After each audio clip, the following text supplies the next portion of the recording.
Good evening. The account you are about to hear is a work of fiction. Though it uses the names and likeness of real historical figures, what follows does not represent their true words or actions. These voices are not their own. They have been generated entirely through artificial intelligence.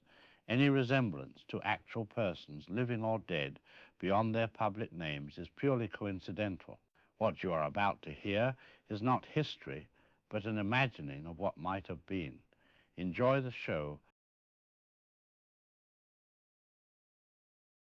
Picture, if you will, a world balanced on the razor's edge of history. A world where the race for atomic fire was won not by the laboratories of Los Alamos, but by the bunkers beneath Berlin. Where the beaches of Normandy ran red not with victory, but with the blood of a crushed Allied dream. This is not our world, but it very nearly was. In the real timeline, German physicist Werner Heisenberg made critical miscalculations in his heavy water experiments. A ferry carrying Nazi atomic materials sank in Norwegian waters. Key scientists fled the Reich before their work could bear its terrible fruit. These small moments, these fragments of chance and courage, stood between our reality and something far darker. But in the dimension we're about to enter, a place not of sight and sound, but of what if, those moments fell differently. The ferry arrived safely. Heisenberg's calculations were correct. The scientists remained to serve their Führer's vision. And when the great Allied offensive failed on the beaches of Normandy, when hope itself seemed lost, the Reich unveiled its ultimate answer, the splitting of the atom itself. What you are about to hear are the voices from that other world. The radio broadcasts, the desperate addresses, the final transmissions of a civilization watching itself burn. These are not the words that were spoken, but the words that might have been, in a timeline separated from our own by nothing more than the thickness of a butterfly's wing.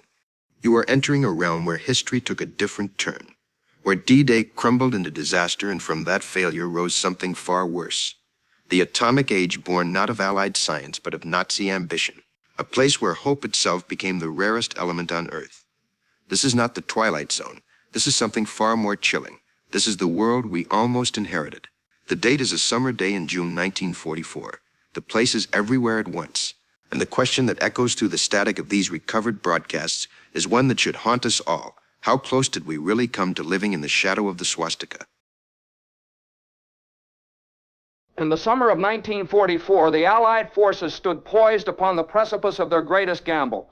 Across the English Channel, Hitler's Atlantic Wall stretched like a concrete serpent along the Norman coast, bristling with artillery and doubt. The air crackled with expectation in every pub from Portsmouth to Plymouth, in every barracks from Dover to Dartmouth. Men spoke in whispers of a great offensive, of ships gathering in numbers not seen since the Spanish Armada, of paratroopers practicing their drops in the moors of Scotland. From the war rooms of Whitehall to the factories of Birmingham, from the airfields of East Anglia to the training camps of Scotland, the machinery of liberation ground forward with inexorable purpose. General Eisenhower had been given supreme command, Churchill had pledged the full weight of the empire, and Roosevelt had opened America's arsenal to fuel this titanic enterprise. The stakes could not have been higher. Europe groaned beneath the Nazi yoke. Millions perished in camps whose names would sear themselves into history's conscience, and every day of delay meant another 1,000 souls consigned to Hitler's furnaces. But whispers, as history would soon teach us, are fragile things easily shattered by the thunder of German steel and the terrible mathematics of atomic fire. The world believed it was about to witness the dawn of liberation, but fate had written a different script entirely. And so the world held its breath, not knowing that it was about to witness not liberation, but the beginning of mankind's darkest hour.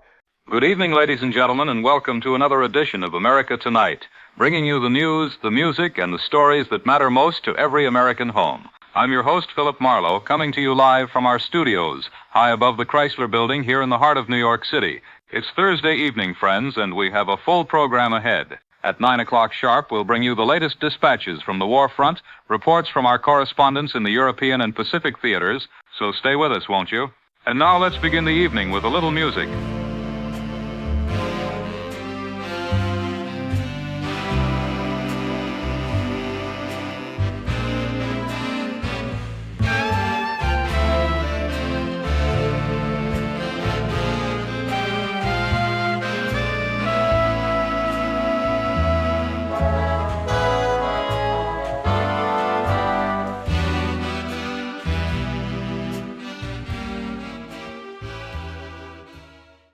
there's nothing like a hot cup of Golden Crest coffee to start your morning right. But remember, while we enjoy our coffee here at home, our boys overseas drink whatever they can get their hands on. So let's do our part, buy war bonds to keep them supplied, and keep America strong. Golden Crest Coffee salutes our fighting men and every family that supports them with war bonds. Good evening, this is Philip Marlowe with the 9 o'clock broadcast from New York. Reports reaching us tonight from Britain describe unprecedented Allied activity across the country. According to reliable sources, General Eisenhower has been meeting throughout the week with senior British commanders, Field Marshal Montgomery, Admiral Ramsey, and Air Chief Marshal Lee Mallory, in what are said to be nearly continuous planning sessions. Reconnaissance flights over the English Channel confirm that German defenses remain heavily fortified, with new concrete emplacements reported along what Rommel calls his Atlantic Wall. Luftwaffe patrols have also increased over Normandy and Calais, raising speculation that the enemy expects action soon. The Prime Minister's office has refused comment on rumors of an impending operation, though word from Whitehall suggests a major announcement could come within the next 48 hours.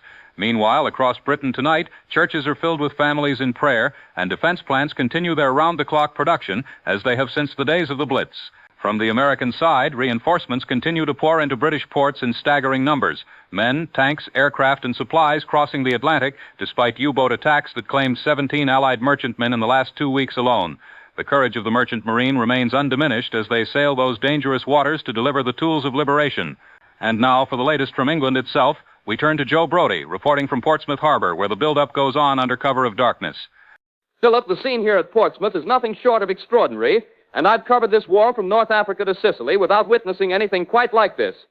I'm standing on the harbor wall at this very moment, and as far as the eye can see through the coastal blackout, the waters are thick with vessels of every description. Destroyers cutting through the swells, cruisers anchored in formation, transport ships loaded to the gunwales with troops and equipment, and what appear to be newly constructed landing craft in numbers that defy counting.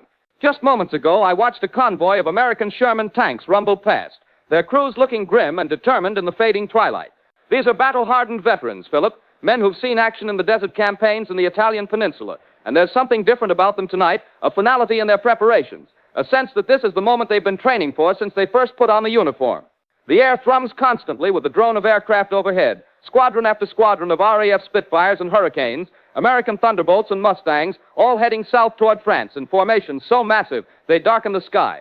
Local dock workers sworn to secrecy tell me they've been loading ammunition and supplies around the clock for the past week, with ships that never end and cargo manifests they're forbidden to discuss. Military police patrol every street corner with unusual vigilance, and civilian traffic has been diverted away from the harbor district entirely. The pubs are full tonight, Philip, full of young men in uniform drinking what might be their last pint on English soil, writing letters home that they may never be able to finish. Whatever is coming, whatever great endeavor our military commanders have planned, it's coming soon and it's coming in force, unlike anything this war has yet witnessed. The very air seems charged with destiny. Thank you, Joe, for that report from Portsmouth Harbor. Similar scenes are being reported tonight from Dover, Plymouth, Weymouth, and a dozen other ports along the southern coast of England, where what may be the largest invasion force in history is now gathering under tight military secrecy. The question on every mind is no longer whether Allied troops will cross the Channel. That much appears certain, but what they will face when they reach the beaches of France. Reports reaching us suggest that German defenses have been strengthened sharply in recent weeks. Field Marshal Rommel has been seen touring fortifications along the Atlantic Wall and is said to have called them impregnable to attack from the sea. Whether that is bluster or confidence, we cannot yet know, but it's clear the enemy has reinforced coastal strongpoints, moved in more panzer divisions, and positioned heavy artillery. At the same time, German propaganda has been busy. Radio Berlin today boasted that Fortress Europe is unshakable and that any invasion attempt will be crushed beneath the boot of the Reich and fed to the fishes of the Channel. Goebbels himself addressed the German people, vowing that Allied troops would be met with fire and steel. Such boasts may be exaggerated, but experts caution that the Germans have had 4 years to prepare their defenses, 4 years to study every likely landing ground, and 4 years to lay their traps. We will continue to bring you updates as new information comes in.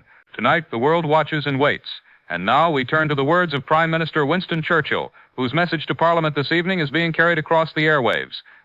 My fellow Britons, my fellow lovers of freedom, wherever you may be listening tonight, from the bombed-out streets of London to the factory floors of Manchester, from the farms of Yorkshire to the ports of Scotland, and across the Atlantic to our stalwart allies in America, Canada, Australia, and the dominions of our great Commonwealth.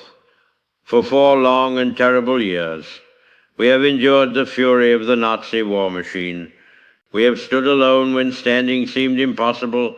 We have fought when fighting seemed futile. And we have hoped when hope itself appeared to be nothing more than a cruel delusion whispered by the desperate to comfort themselves in the darkness.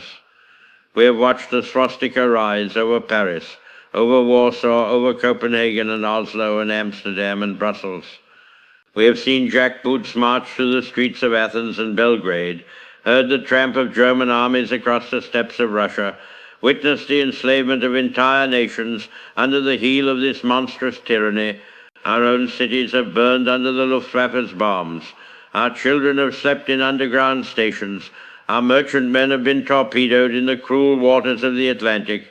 But through it all, through the Blitz and the Battle of Britain, through Dunkirk and Tobruk, through Singapore and the dark days when we stood utterly alone against the Nazi beast, through it all, we have never surrendered our faith that justice would ultimately prevail. Tonight, as I speak to you from this hallowed chamber, where free men have gathered for centuries to defend liberty, where Pitt defied Napoleon, and where we ourselves defied the Kaiser, I can tell you that the hour of our great endeavor draws near.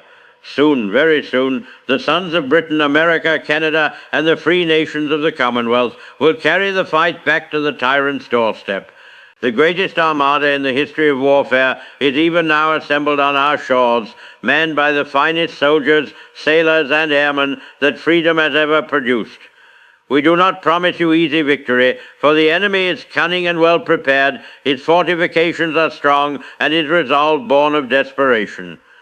We promise you only that every ounce of our strength, every measure of our resolve, every ship in our navy, every plane in our air force, every tank in our army, and every prayer of our righteous cause will be hurled against the Nazi beast.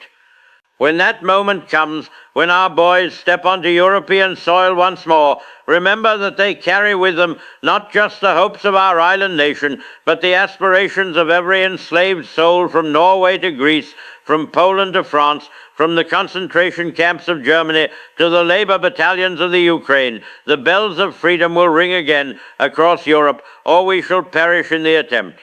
God save the King, and may Providence smile upon our righteous cause in the trials that lie ahead. That was Prime Minister Churchill addressing Parliament and the free world from Westminster this evening, his words carried across the Atlantic and around the globe. They come at a moment heavy with history, for we all know that what is about to happen will decide the fate of this war and perhaps of civilization itself.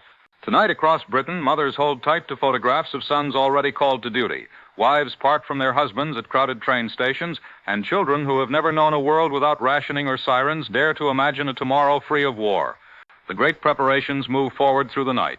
Ports alive with the loading of landing craft, airfields bristling with planes marked by invasion stripes, and soldiers writing letters home that they hope will not be their last. Chaplains offer their prayers, rifles are checked and rechecked, and men steel themselves for the daybreak to come. Whatever tomorrow may bring, whether victory hard won or losses too heavy to count, it will be met with courage, born of the righteousness of the cause. Free men, fighting not for conquest, but for their families, their homes, and the principle of liberty itself, cannot in the end be broken by tyranny, no matter how strong. At dawn, the world will know if the gamble succeeds. But whatever happens, these men will face it with resolve, and history will remember their stand. This is Philip Marlowe speaking to you on this night of nights. Good night, and Godspeed to the boys.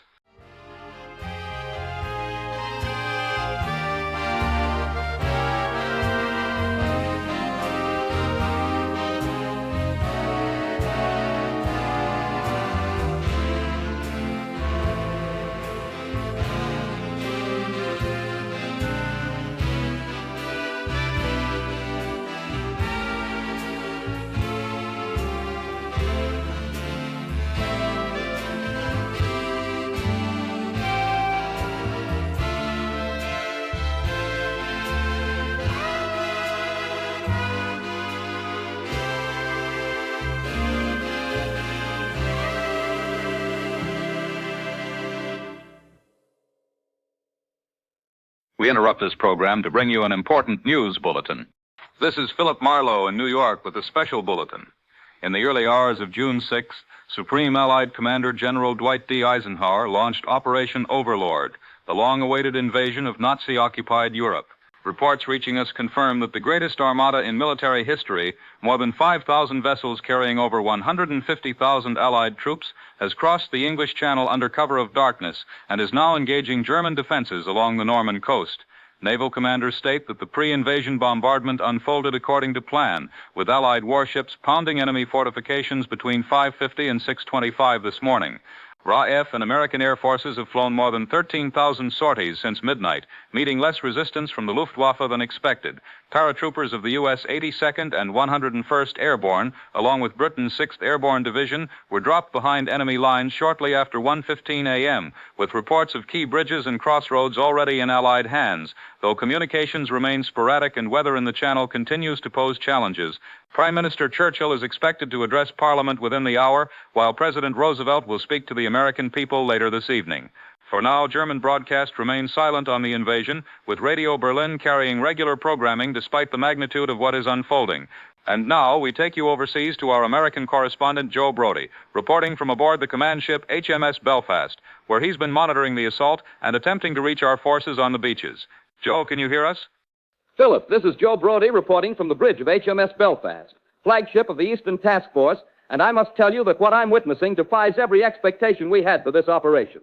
The sea around us is absolutely thick with landing craft, LCTs, LSTs, LC times stretching to every horizon, all wallowing through these heavy swells toward the Norman beaches.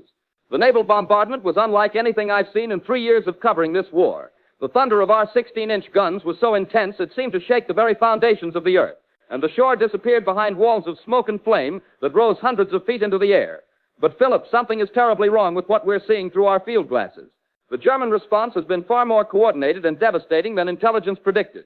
Their artillery fire began exactly at 0630, precisely timed to catch our first wave of landing craft in the surf, and it's been continuous and accurate beyond anything Rommel should have been able to achieve. I can see Omaha Beach through the smoke, and dear God, Philip, it's a slaughter down there. Our boys are pinned down on the sand, unable to move forward, unable to retreat, with German machine gun fire coming from positions that our bombardment should have obliterated. The water is red, Philip. I can see it from here, red with the blood of American soldiers who came here to liberate Europe and are dying in the surf 50 yards from shore. Admiral Ramsey is on the wireless constantly, trying to coordinate fire support, but something is jamming our communications with the forward observers. The Luftwaffe has appeared in force where Jerry found these planes. I don't know, but they're hitting our landing craft with a ferocity we haven't seen since the early days of the war.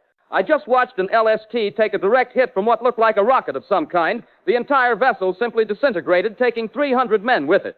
Wait, Philip, there's something happening on shore, something the spotters can't quite make out through their telescopes.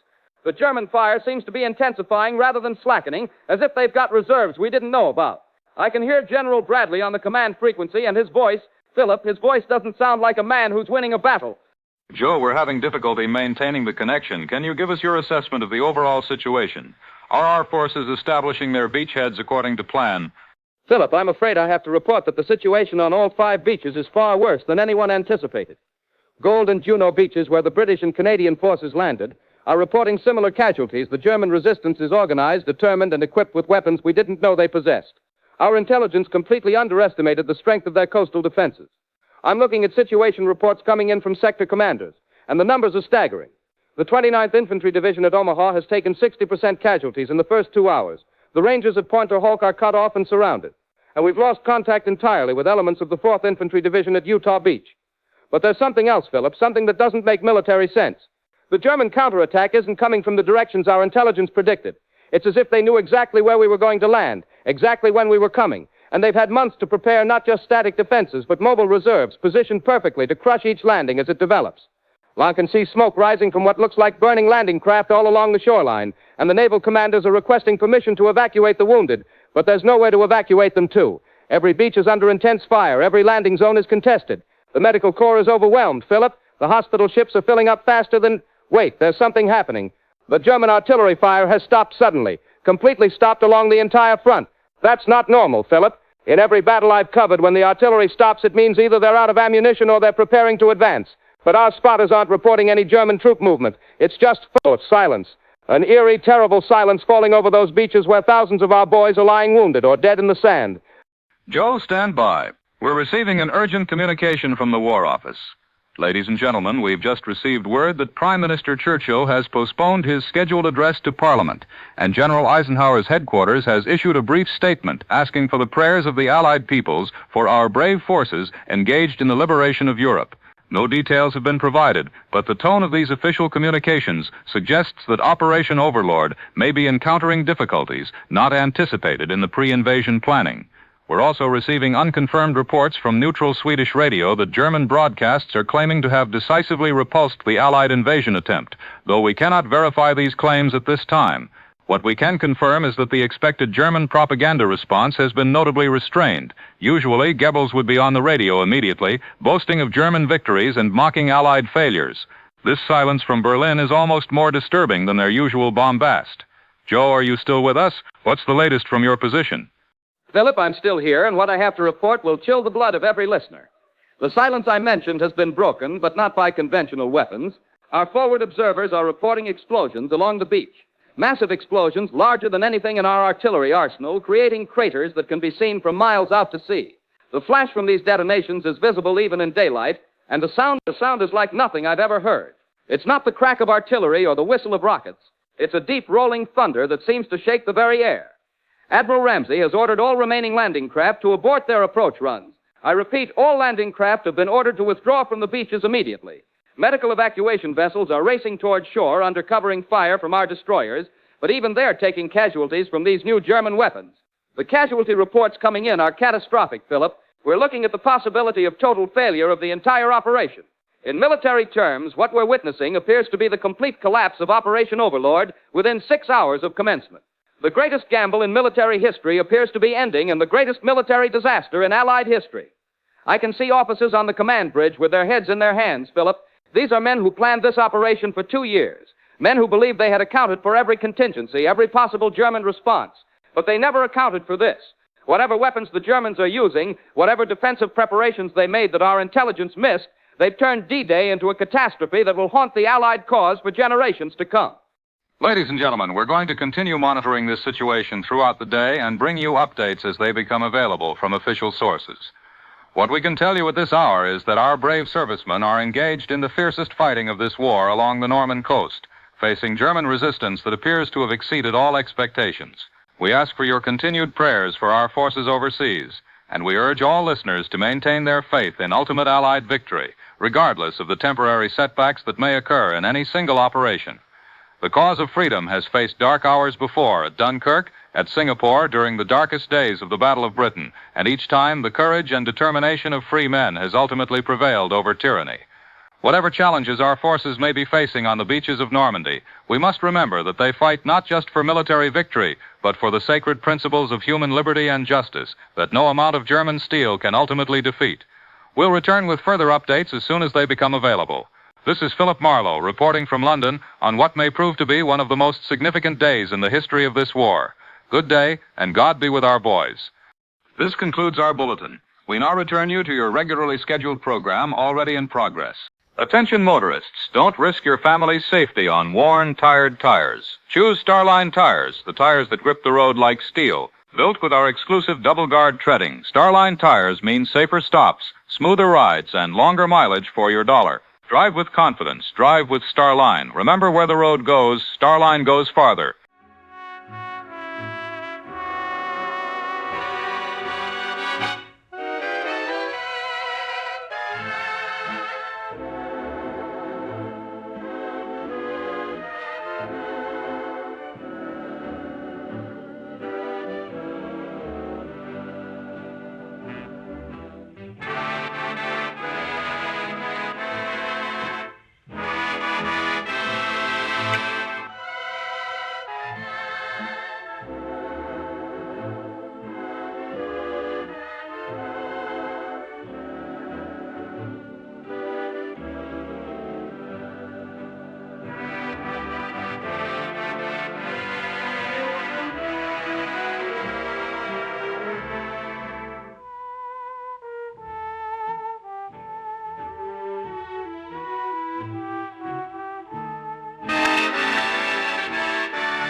interrupt your regular programming to bring you an important government announcement. Please remain tuned for instructions from the Office of Civil Defense. Attention, citizens of the United States and Allied territories. This is an emergency bulletin from the Office of Civil Defense, following confirmed reports of Allied setbacks in the European theater. All coastal regions from Maine to Georgia are hereby placed under immediate blackout protocols effective at sunset today. All exterior lighting must be extinguished or covered with regulation blackout materials by 1800 hours. Violation of blackout orders is punishable by fine and imprisonment under the Wartime Security Act. All civilian vessels within 50 miles of the Atlantic coastline are ordered to return to port immediately and remain docked until further notice. Citizens residing within 20 miles of major ports, military installations, or industrial centers must prepare emergency evacuation kits containing 3 days of provisions, identification papers, and essential medicines. Air raid wardens will conduct mandatory inspections of all blackout compliance beginning tomorrow at dawn. Any person observed signaling toward the ocean or displaying unauthorized lights will be detained for questioning by federal authorities. The Civil Defense Corps is accepting immediate volunteers for auxiliary police, firefighting, and medical services. Report to your local town hall or police station with identification and proof of citizenship. Citizens are reminded that defeatist talk, rumor-mongering, or discussion of military movements aids the enemy and constitutes treason under wartime law. Keep your radios tuned to this station for further emergency instructions. Remember, your vigilance protects our homeland. This concludes the Emergency Civil Defense Bulletin. This concludes the Emergency Civil Defense Bulletin. We now return you to your regularly scheduled programming. Remain alert, remain indoors, and continue to follow all government instructions. Good evening, and thank you for your cooperation.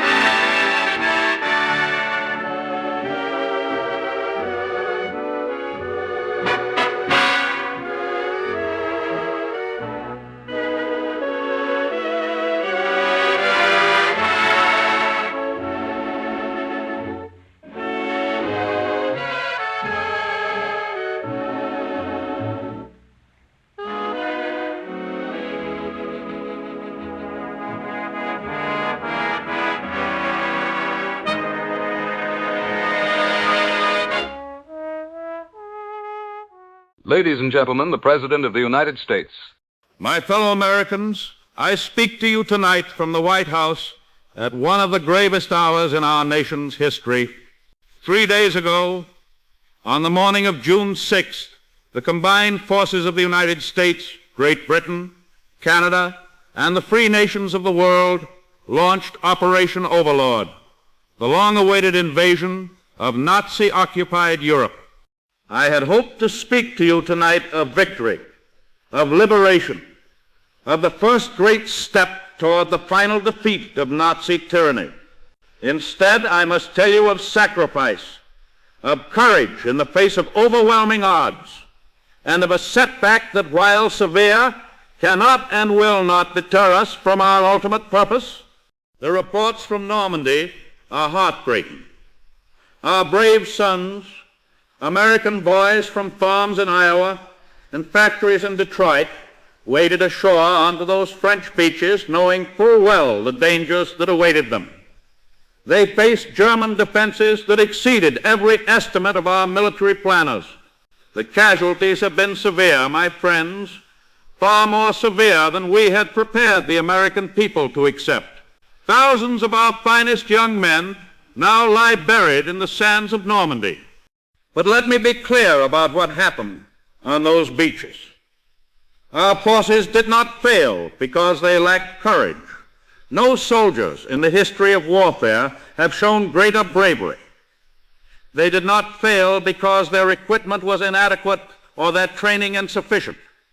They failed, if failure it must be called, because the enemy had prepared defenses of a magnitude that no intelligence service had detected.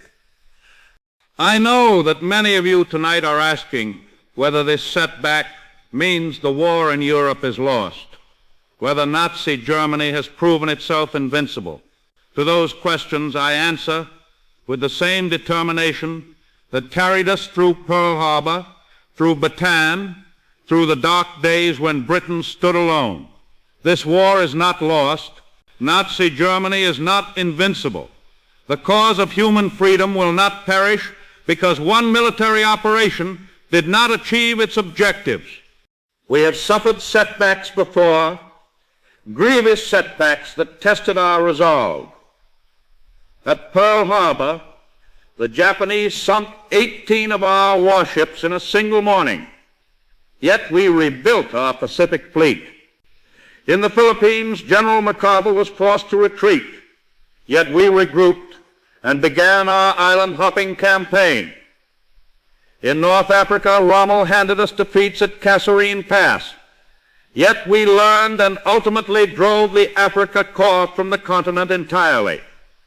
Each setback taught us something about our enemy, about warfare, about our own capabilities. The tragedy at Normandy will teach us lessons that will make us stronger and more effective in the battles ahead.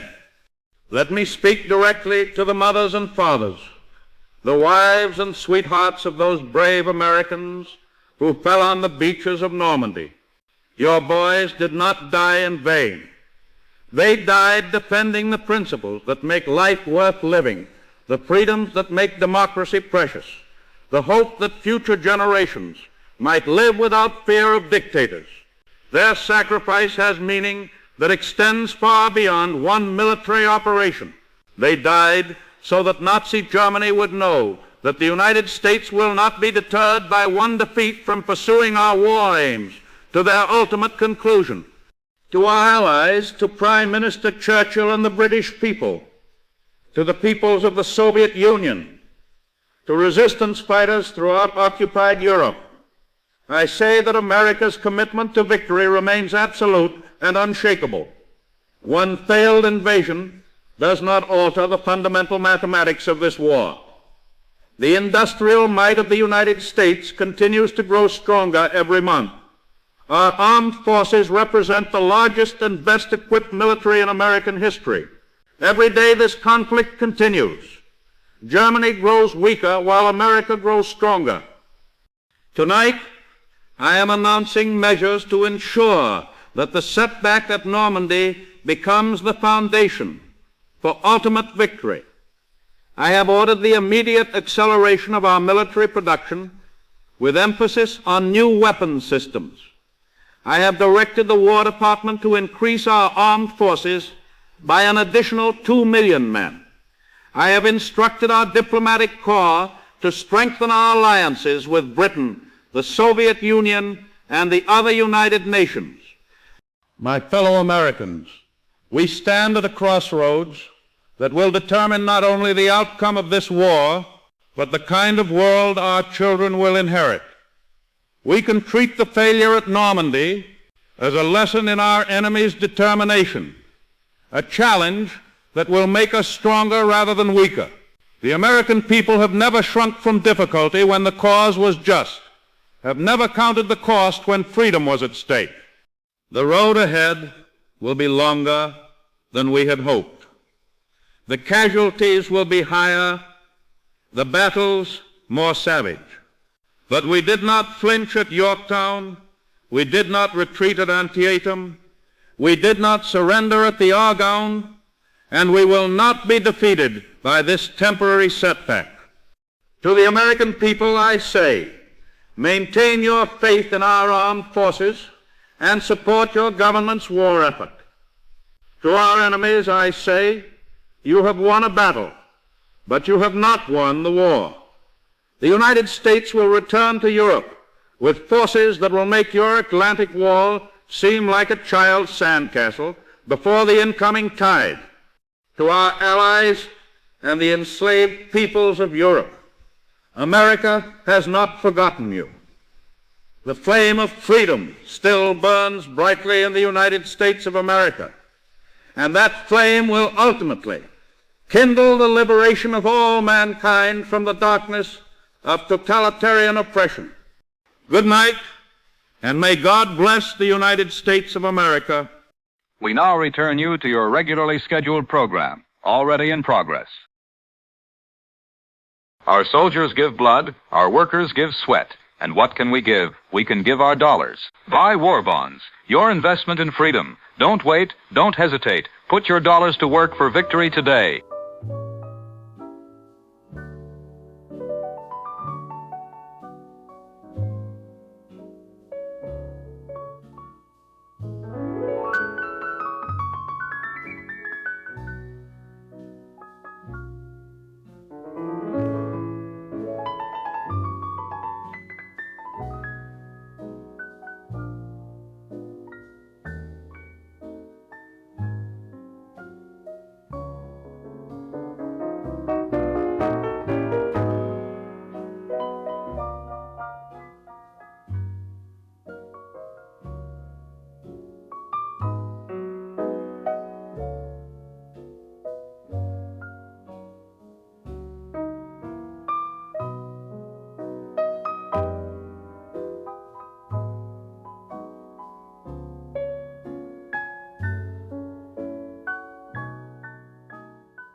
We interrupt this program to bring you an important news bulletin.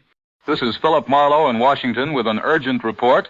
At precisely 11:47 this morning, Eastern Wartime, an explosion of unprecedented magnitude devastated the southern portion of Manhattan Island, destroying everything within a radius of more than 1 mile from what appears to have been the detonation point near the Brooklyn Bridge. Initial reports indicate that the blast produced a flash of light brighter than the sun, followed by a mushroom-shaped cloud that rose to an altitude of over 30,000 feet. The Wall Street financial district has been completely obliterated. The Brooklyn Bridge has collapsed into the East River, and Mayor LaGuardia has ordered the immediate evacuation of all residents south of 14th Street. Federal authorities have confirmed that no Allied aircraft were in the area, ruling out accidental detonation of American ordnance. We have correspondent Joe Brody reporting from our affiliate station in Albany. Joe, what are you hearing from emergency services? Philip, I'm speaking to you from our studio 200 miles north of Manhattan. And even here, we're receiving disturbing reports from emergency personnel fleeing the disaster area. Every rescue team that's attempted to approach the explosion site has been forced to retreat due to what officials are calling severe atmospheric contamination and equipment failures. The few eyewitness accounts we've received describe a column of smoke and debris unlike anything in human experience, shot through with unnatural colors and radiating heat that can be felt for miles. Emergency vehicles aren't heading toward the disaster area, Philip. They're fleeing from it. Civil defense trucks are broadcasting warnings for everyone to remain indoors and avoid exposure to the contaminated air. But here's what's most alarming. We're receiving fragmentary reports that similar explosions have occurred in London and Moscow within the past 2 hours. If these reports are accurate, we're looking at a coordinated attack using weapons of a type and destructive power that no military in the world was believed to possess. Ladies and gentlemen, we're now receiving official confirmation from the War Department that explosions of extraordinary magnitude have indeed occurred in London, Moscow, and New York within a span of 2 hours this morning. Secretary of War Stimson has acknowledged that enemy action using weapons of unprecedented destructive power has caused severe casualties in all 3 Allied capitals. German radio broadcasts have begun transmitting a prepared statement claiming that the Third Reich has successfully deployed revolutionary weapons of decisive power against Allied targets. The statement, attributed to Hitler himself, declares that the age of conventional warfare has ended and threatens additional demonstrations unless Allied forces cease all military operations against German-occupied territory. Federal authorities are urging all citizens in affected areas to remain indoors and await further instructions. What we're witnessing today appears to represent a fundamental change in the nature of this war. To help Americans understand the scientific significance of these unprecedented events, we turn now to Professor Albert Einstein, speaking on the implications of the attacks. My fellow human beings, I speak to you today with a heavy heart about what has occurred in New York, London, and Moscow. For the past year, those of us working in atomic physics have warned the German scientists possess the knowledge necessary to construct weapons of unprecedented destructive power. What happened today represents the realization of our worst fears. The successful deployment of atomic weapons. These were not conventional bombs, but devices that derived their terrible power from the splitting of atomic nuclei, releasing energy equivalent to thousands of tons of TNT in a single detonation. The mushroom-shaped clouds reported by survivors are characteristic signatures of atomic detonation. but the immediate destruction represents only part of the horror. The radioactive contamination will render large areas uninhabitable for decades. Thousands who survived the initial explosion will develop radiation sickness in the coming weeks. I bear moral responsibility for these events, for it was I who urged President Roosevelt to begin American atomic research in 1939. My letter helped launch the Manhattan Project, but our efforts proved insufficient to prevent atomic weapons falling into Nazi hands. The questions that face us extend far beyond this military crisis. How do civilized nations respond to an enemy possessing weapons capable of destroying entire cities? The traditional methods of diplomacy become meaningless when one side possesses the power to obliterate any target with weapons that cannot be defended against. Most troubling is that these represent only the beginning of what atomic physics can accomplish. If Germany continues its research, they may soon possess weapons capable of destroying not just cities, but entire nations, perhaps ultimately threatening human civilization itself. That was Professor Albert Einstein speaking about the scientific implications of today's attacks. As night falls over New York City, fires continue burning throughout lower Manhattan while emergency services work desperately to evacuate survivors from contaminated areas. The war that began with German tanks crossing into Poland has now entered a phase no military strategist anticipated. The age of atomic warfare has begun, and with it, questions about civilization's survival that previous generations never had to confront. This has been Philip Marlowe in Washington reporting on what history may record as the day the atomic age began. Good night, and God help us all. This concludes our bulletin. We now return you to your regularly scheduled program, already in progress. Yes, a Frostwell refrigerator keeps food farm fresh for days, but freedom itself must also be preserved. That's why every American home is urged to invest in war bonds. The more we save, the more we give, the sooner victory will come. Frostwell refrigerators, proud to stand with American families in the fight for freedom.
Stand by for official War Department bulletin. This is Washington. Stand by for official War Department bulletin.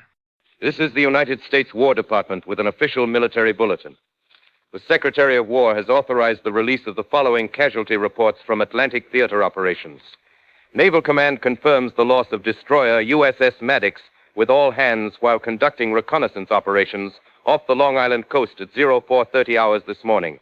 Heavy cruiser USS Baltimore sustained critical damage from enemy action and has been declared a total loss. Survivors have been recovered and are receiving medical attention at undisclosed facilities. Light cruiser USS Atlanta failed to report its scheduled coordinates and is presumed lost with approximately 600 crew members. The destroyer escort USS Samuel B. Roberts was confirmed sunk during evacuation operations in New York Harbor. Casualty figures from these engagements are being compiled and next of kin notifications are in progress. All Atlantic Fleet operations have been temporarily suspended pending strategic reassessment by Naval Command.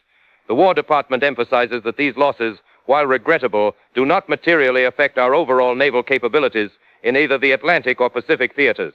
Replacement vessels are being deployed from reserve fleets to maintain operational strength. The enemy's use of unprecedented weapons technology is being studied by our top scientific personnel. Countermeasures are being developed and will be deployed at the earliest possible opportunity. All military personnel on shore leave are ordered to report immediately to their commanding officers. This concludes the official War Department bulletin. Additional updates will be broadcast as information becomes available through proper channels. This concludes War Department Bulletin number 476 Alpha. Stand by for regular programming. This is Washington, returning you to network control. Ladies, wash day doesn't have to be drudgery. With Sunnyvale Soap Flakes, your laundry will sparkle white and smell springtime fresh with half the effort. Sunnyvale dissolves instantly, works in hot or cold water, and is gentle on even the daintiest fabrics. Save your hands, save your time. Choose Sunnyvale Soap Flakes, the modern way to wash.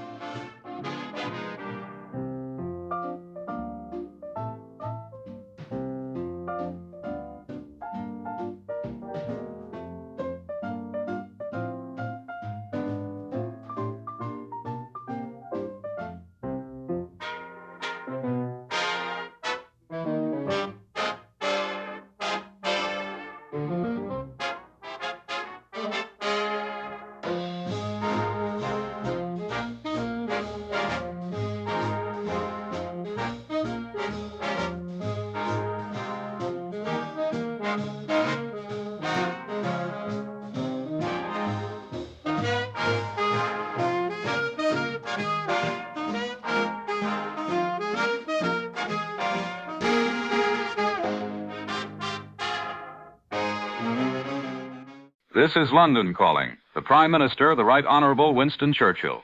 I speak to you tonight from beneath the streets of London, from chambers deep underground, where the machinery of British government continues to function despite the unprecedented assault launched against our capital city. At 14 minutes past 4 this afternoon, a German aircraft succeeded in delivering to the heart of Westminster a weapon of such destructive power that it has obliterated Parliament, Whitehall, Westminster Abbey, and every building within a mile radius of what was once the very centre of our ancient democracy. The Palace of Westminster, where free men have gathered for 7 centuries to debate the great questions of their time, that hallowed seat of parliamentary democracy, lies now in radioactive ruins, a crater in the earth where once stood the mother of parliaments.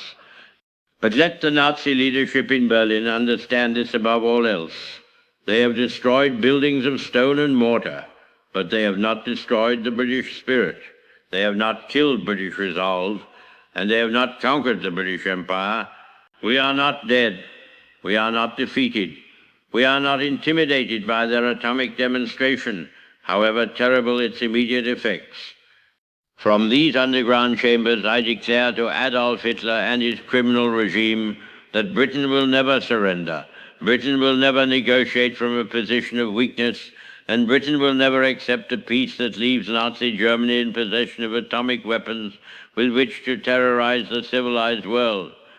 The weapon that destroyed central London this afternoon, and we have received confirmation that identical attacks have devastated New York and Moscow, represents a scientific achievement we must acknowledge with sober recognition. Nazi science has succeeded in harnessing the fundamental forces of matter itself, creating explosive devices with destructive power that exceeds anything in human experience. But let me remind the Nazi leadership of certain fundamental truths about the character of the British people that no atomic bomb can alter. We have faced invasion before, the Spanish Armada, Napoleon's Grand Army, the Kaiser's U-boats, Hitler's own Luftwaffe during the Battle of Britain. Each time our enemies possessed temporary advantages that seemed to promise decisive victory. Each time they underestimated the British capacity to endure, to adapt, and ultimately to triumph. The atomic bomb is indeed a terrible weapon, but it is, when all is said and done, merely another weapon, a more powerful expression of the same destructive impulse that has driven German aggression throughout this war. It can destroy our buildings, it can kill our people, it can contaminate our soil with invisible poisons, but it cannot destroy our determination to see this war through to the complete defeat of Nazi Germany, it cannot kill our knowledge that the cause for which we fight, the survival of democratic civilization itself, is worth any sacrifice we may be called upon to make. I have consulted this evening with His Majesty King George VI. I have spoken with President Roosevelt, who survived the attack on New York and has assured me that American resolve remains unshaken. I have received communications from Marshal Stalin confirming that the Soviet Union will continue its resistance despite the devastation of Moscow. The Grand Alliance remains intact and determined to fight on regardless of German atomic capabilities. We have agreed to coordinate our scientific resources, our military planning, and our strategic objectives to ensure that Nazi Germany's temporary advantage becomes the foundation for their ultimate destruction rather than their final victory. For we possess advantages that no atomic bomb can eliminate. The industrial might of the United States continues to grow stronger, producing weapons in quantities that dwarf German production. The vast territories of the Soviet Union provide strategic depth that no number of atomic weapons can entirely eliminate. But most importantly, we possess something that Nazi Germany fundamentally lacks: the moral authority that comes from fighting for principles rather than conquest, for human dignity rather than racial supremacy, for the preservation of civilization rather than its subjugation to a single dictator. The German atomic bomb may destroy cities in minutes, but it cannot destroy the idea that all men are created equal, that governments derive their just powers from the consent of the governed, and that nations have the right to determine their own destinies. The German willingness to employ atomic weapons against civilian populations demonstrates the fundamental difference between Nazi totalitarianism and democratic civilization. Tonight, I am announcing several measures His Majesty's government will implement immediately. First, we are establishing emergency procedures to ensure the continuity of democratic institutions, even if additional atomic attacks destroy other British cities. Second, we are implementing comprehensive civil defense measures to protect our civilian population while maintaining industrial production. Third, we are accelerating our own scientific research efforts in coordination with American and Soviet scientists, ensuring that the Western democracies achieve atomic capabilities equal to or superior to those demonstrated by Nazi Germany. Finally, we are expanding our support for resistance movements throughout German-occupied Europe. Hitler's atomic bombs may destroy Allied capitals, but they cannot destroy the spirit of resistance that burns in the heart of every enslaved European. My fellow Britons, I will not minimize the gravity of the situation we face tonight. German atomic weapons have killed hundreds of thousands of innocent civilians. They have demonstrated destructive capabilities that render conventional military calculations obsolete. But we must remember that this war has never been determined by individual battles or particular weapons, however powerful. This war is ultimately a contest between two incompatible visions of human civilization: the Nazi vision of racial hierarchy and authoritarian control versus the democratic vision of human equality, individual liberty, and international cooperation. The German atomic bomb may have given Hitler temporary military advantage, but it cannot transform Nazi ideology into moral truth. It cannot make German racial theories scientifically valid, and it cannot convince free peoples that their liberty should be surrendered to avoid nuclear destruction. To these fundamental questions, the answer of the British people remains the same today as it was in September of 1939, when we declared war rather than accept the conquest of Poland. We choose equality over racial hierarchy, democracy over dictatorship, international law over military conquest, regardless of the personal cost we may be asked to pay. The road ahead will be longer and more difficult than we anticipated. The casualties will be higher, the destruction more complete. But the British people have never shrunk from difficulty when the cause was just, have never counted the cost when freedom was at stake. We did not surrender when Napoleon's armies controlled all of Europe. We did not yield when Kaiser Wilhelm's U-boats threatened to starve us into submission. We did not capitulate when Hitler's Luftwaffe rained bombs on London night after night. We shall not surrender. Now, whatever weapons Nazi Germany may deploy against us, whatever destruction they may inflict on our cities, whatever casualties they may impose on our people, Britain will fight on from these underground chambers, from secret airfields in Scotland, from naval bases in the far reaches of our empire, from any corner of the earth where free men gather to resist totalitarian oppression. The flame of freedom still burns brightly in the British Isles, and that flame will ultimately kindle the liberation of Europe and the defeat of Nazi tyranny, regardless of how many atomic bombs Hitler may possess. God save the King. Long live democracy, and may Providence grant us the strength to endure and the wisdom to prevail in the atomic age that has now begun. Gentlemen, is your hair looking thin, dull, or downright tired? Bring back that youthful vigor with Bramwell's Miracle Hair Tonic. Just a few drops massaged into the scalp every evening, and you'll notice the difference. Stronger, shinier, healthier hair. Wives will love it. Barbers will swear by it. Bramwell's Miracle Hair Tonic, because every man deserves a confident head of hair.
We interrupt this program to bring you an important news bulletin.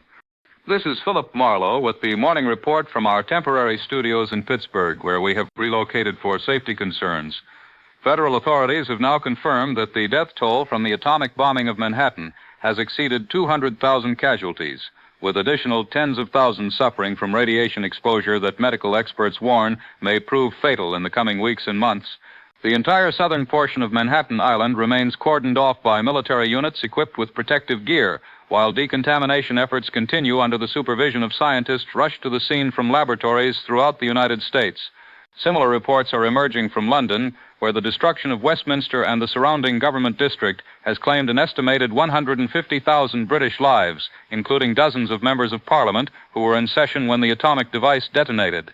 His Majesty's government continues to function from underground facilities, but the loss of irreplaceable historical documents, architectural treasures, and governmental infrastructure has crippled normal administrative operations throughout the British Isles.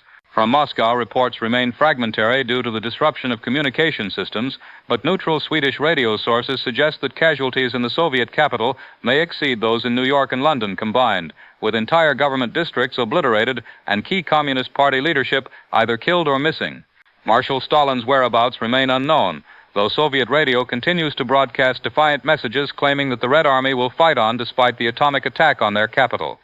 The refugee crisis generated by these attacks has overwhelmed relief services in all three affected regions. In the New York metropolitan area, more than 1 million residents have fled northward into Connecticut, upstate New York, and New Jersey, creating massive encampments that strain local resources and threaten to spread panic throughout the entire eastern seaboard.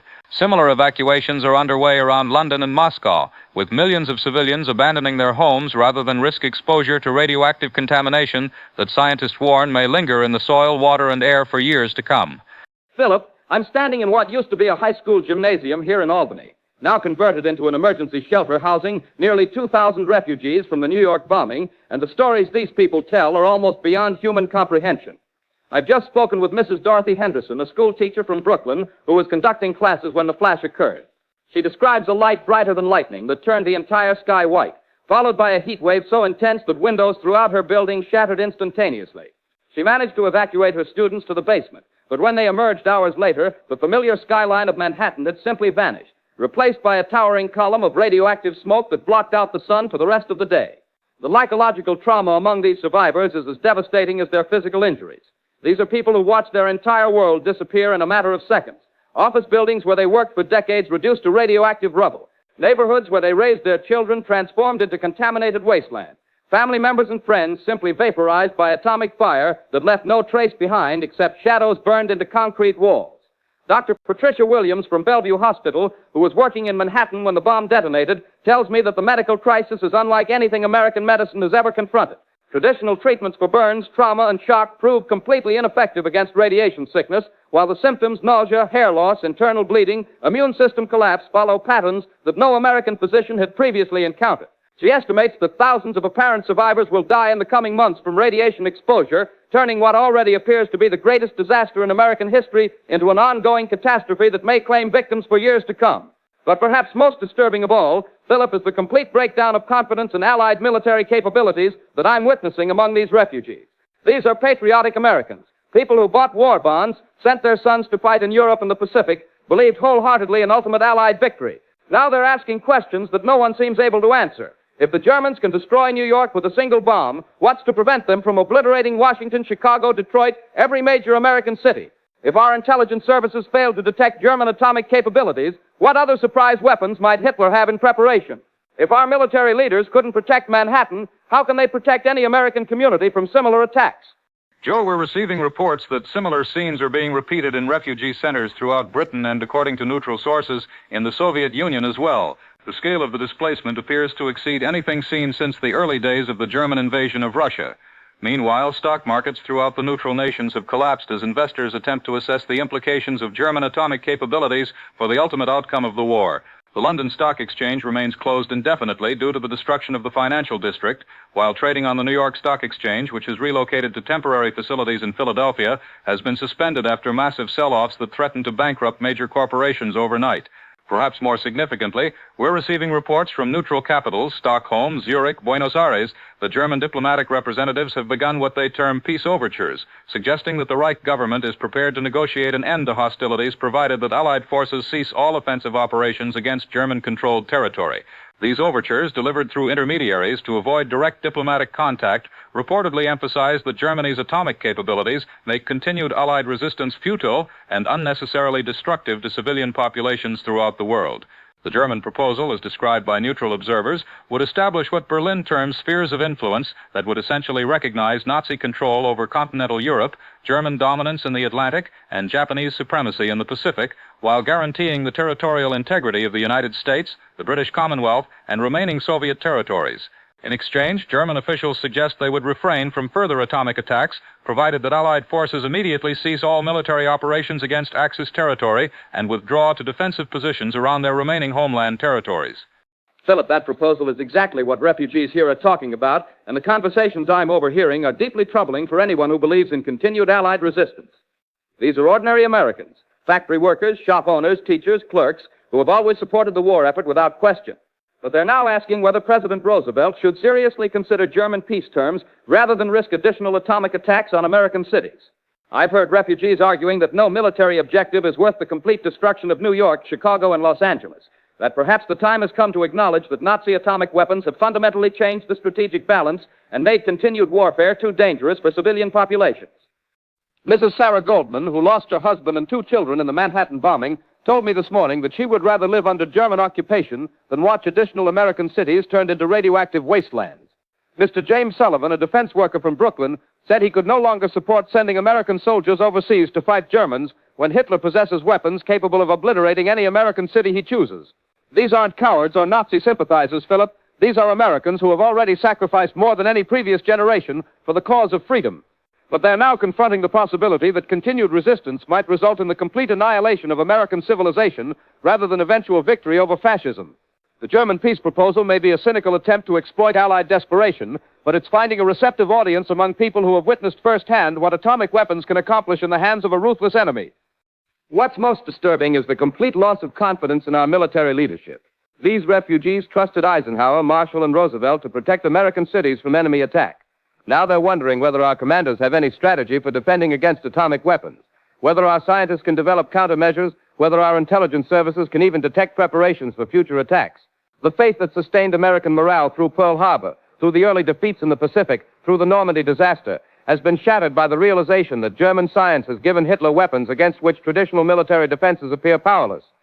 Those concerns being expressed by refugees reflect broader questions about Allied strategy that are undoubtedly being debated in the highest circles of government at this very moment.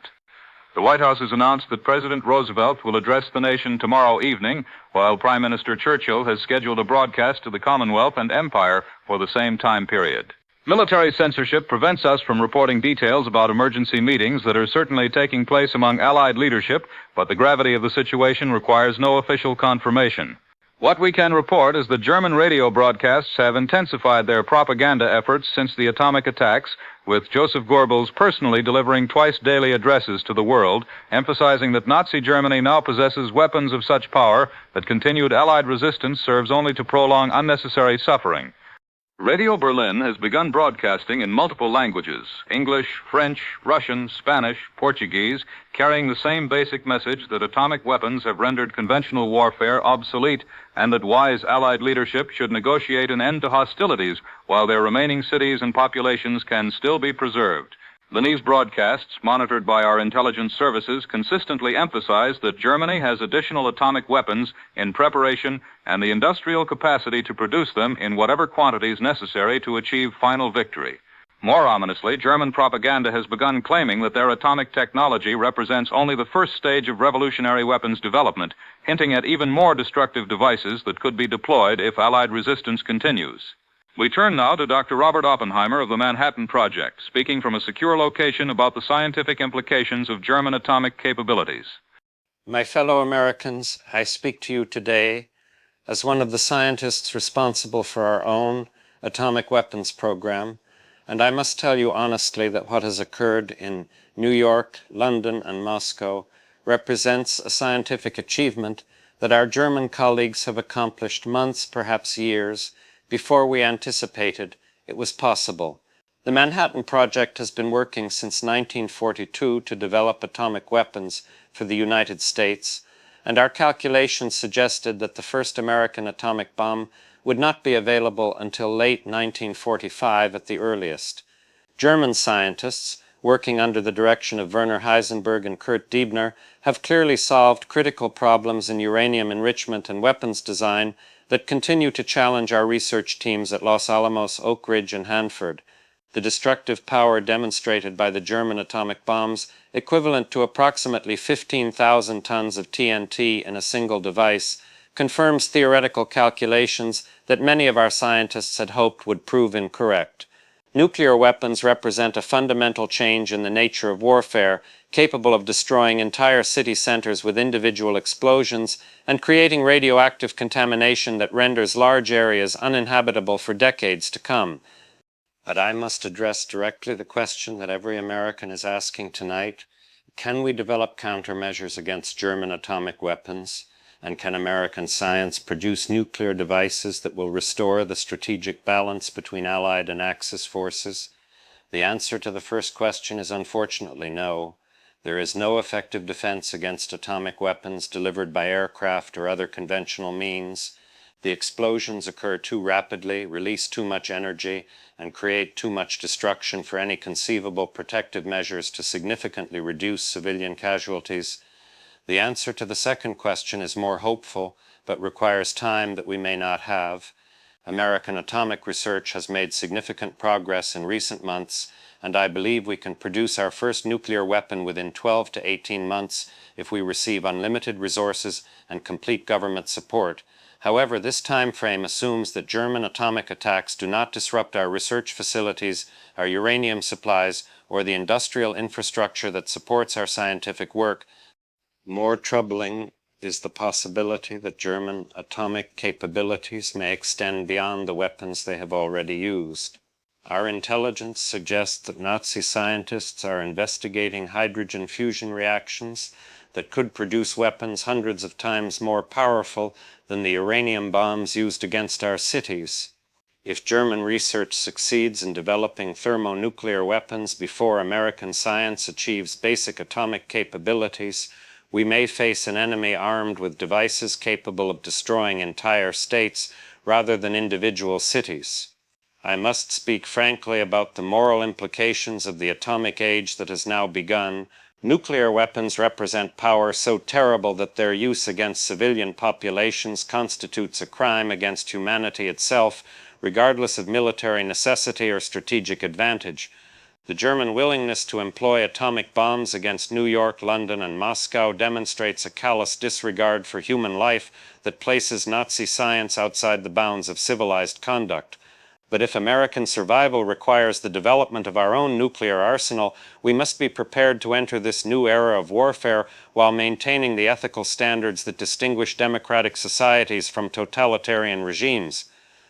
The choice that faces the American people is stark and unmistakable.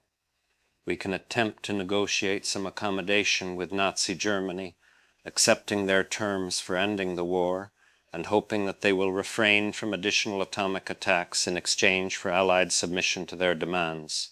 Or we can continue the fight, knowing that German atomic weapons may destroy additional American cities while we race to develop nuclear capabilities that can match or exceed theirs. As a scientist, I can tell you that the first option offers no genuine security. Nuclear weapons technology, once developed, will inevitably spread to other nations, creating a world in which international conflicts could escalate to mutual annihilation. Nazi Germany, armed with atomic weapons and freed from the necessity of fighting Allied opposition, would dominate the world for decades to come, using nuclear intimidation to enforce their will upon every independent nation. The second option offers no guarantee of success and promises casualties that may exceed anything in human history, but it preserves the possibility that democratic civilization can survive the atomic age, that nuclear weapons can be controlled by international agreement rather than Nazi tyranny, and that future generations can inherit a world where science serves human welfare rather than totalitarian conquest. Dr. Oppenheimer's sobering assessment confirms what many observers have feared since the atomic attacks began, that we have entered a new era of warfare in which the very survival of civilization may depend on the outcome of a scientific race between democratic and totalitarian powers. Longs of eating falls across the United States, millions of American families are undoubtedly discussing the same questions that refugees in Albany and emergency centers throughout the Northeast are debating: whether continued resistance to Nazi Germany is worth the risk of additional atomic attacks, whether American science can develop weapons capable of matching German capabilities, whether there exists any strategy that can protect civilian populations from nuclear destruction. These are questions that no previous generation has been forced to confront, dilemmas that extend far beyond traditional military or political considerations to touch the very foundations of human survival. The decisions made by Allied leadership in the coming days may determine not only the outcome of this war, but the fate of democratic civilization in the atomic age that has now irrevocably begun. Tomorrow evening, President Roosevelt and Prime Minister Churchill will address their respective nations, presumably outlining the Allied response to German atomic capabilities and the strategy that democratic governments intend to pursue in the face of unprecedented nuclear intimidation. Until then, we can only wait, hope, and pray that the wisdom of our leaders proves equal to challenges that no human beings have previously been called upon to face. This has been Philip Marlowe reporting from Albany on the fourth day of the atomic age. Good night, and may God preserve what remains of the civilized world. This concludes our bulletin. We now return you to your regularly scheduled program already in progress. When you sit down to supper tonight, remember the empty chair at so many American tables. Our sons, our brothers, our fathers are overseas fighting for freedom. Your war bond dollars keep them supplied, fed, and ready.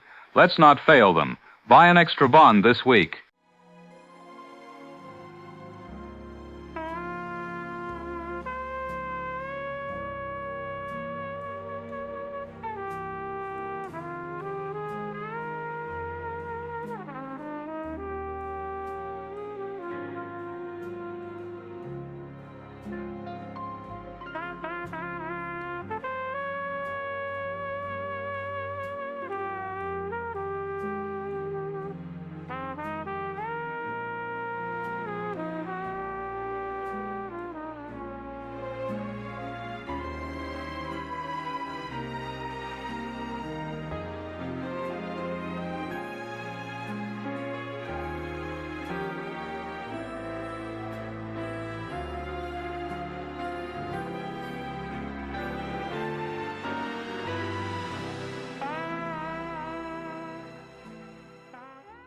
Good evening, citizens of the crumbling Anglo-American Empire.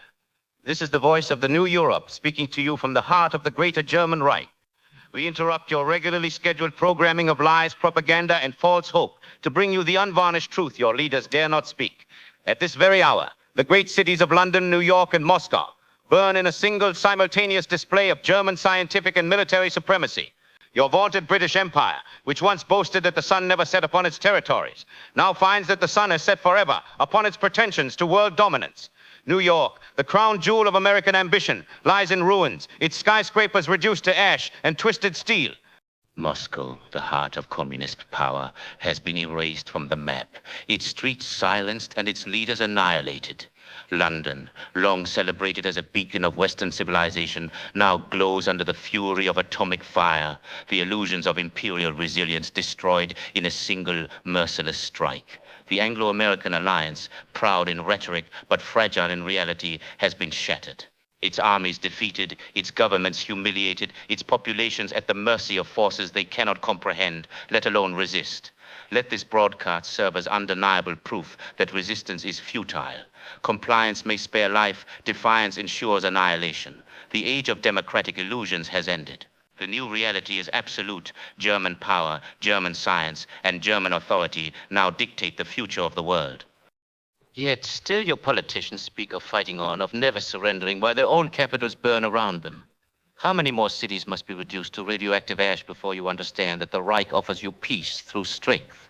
Moscow awaits its turn, as do Washington, Boston, Philadelphia, and every center of Jewish Bolshevik resistance to the New World Order.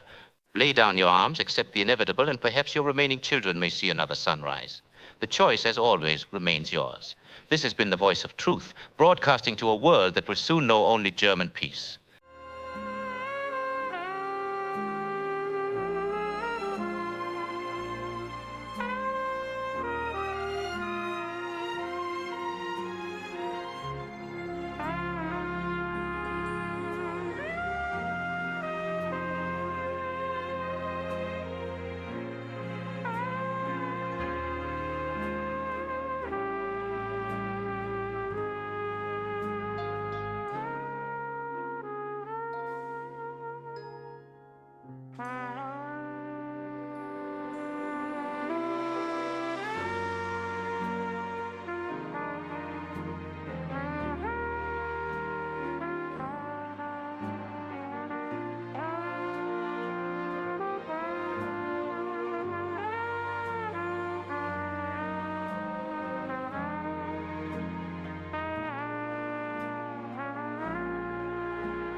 Ladies and gentlemen, every war bond you buy is another rifle in the hands of our fighting men overseas. A rifle that means protection. A rifle that means victory. Do your part. Buy your war bonds today and help bring our boys back home safe and sound. We bring you now Reverend John Matthews speaking from the Emergency Gospel Tabernacle in Philadelphia. Beloved, even as atomic clouds tower above our ruined cities and radiation claims new victims daily, we must not surrender to despair or conclude that God has abandoned his creation. The same scriptures that warn of divine judgment also promise ultimate redemption. The same God who destroyed Sodom and Gomorrah also preserved Noah through the flood. The atomic age may represent the beginning of the end times, prophesied in Scripture, when men's hearts fail them for fear, but it also brings us closer to Christ's return, when he shall establish his kingdom of righteousness and peace. Perhaps these atomic weapons are the very instruments by which God will accomplish his final purification, separating the wheat from the chaff. Our response must not be panic, but spiritual preparation. We must examine our hearts, confess our sins, commit our lives unreservedly to Jesus Christ, and live each day as if it might be our last, which in the atomic age it very well might be. We must forgive those who have wronged us and demonstrate that we belong to God's kingdom rather than the kingdoms of this world that are passing away. The church has survived Roman persecution, plague, and every catastrophe that has befallen civilization, and it will survive the atomic age if Christians remain faithful. Some may be called to martyrdom in atomic flames, others to survive and rebuild.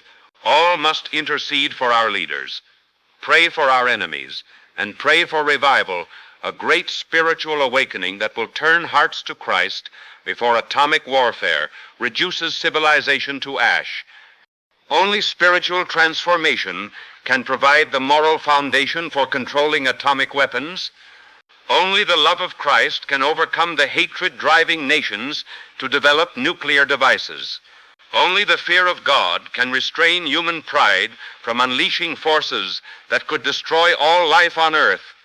The atomic fire upon our cities may be God's final call to repentance before the end of the age. If we humble ourselves before his throne and turn from our wicked ways, perhaps he will yet heal our land. But if we harden our hearts and trust in human weapons rather than divine mercy, the atomic fire will consume not only our cities but our souls. Let us pray. Almighty God, we come before you as a chastened people, humbled by atomic fire, convicted of sins that brought your judgment. Forgive our iniquities, heal our land, turn away your wrath, and grant us grace to live as your people in this atomic age. Through Jesus Christ our Lord, in whose name alone there is salvation. Amen. Go in peace, beloved, but know that peace can only be found in Christ. Safety exists only in his keeping, and hope endures only for those who place their faith in him who is the same yesterday, today, and forever. Amen.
We interrupt this program to bring you an important news bulletin.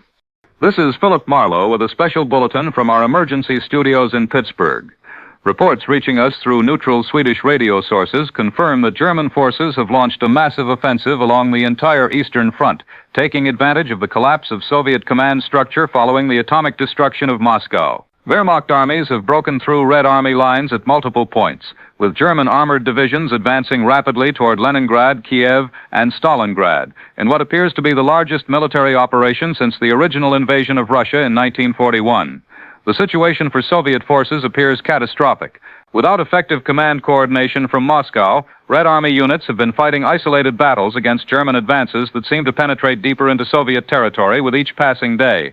Neutral observers report that entire Soviet divisions have surrendered rather than continue fighting without clear orders or strategic direction, while German propaganda broadcasts claim that over 500,000 Red Army soldiers have laid down their arms in the past week alone.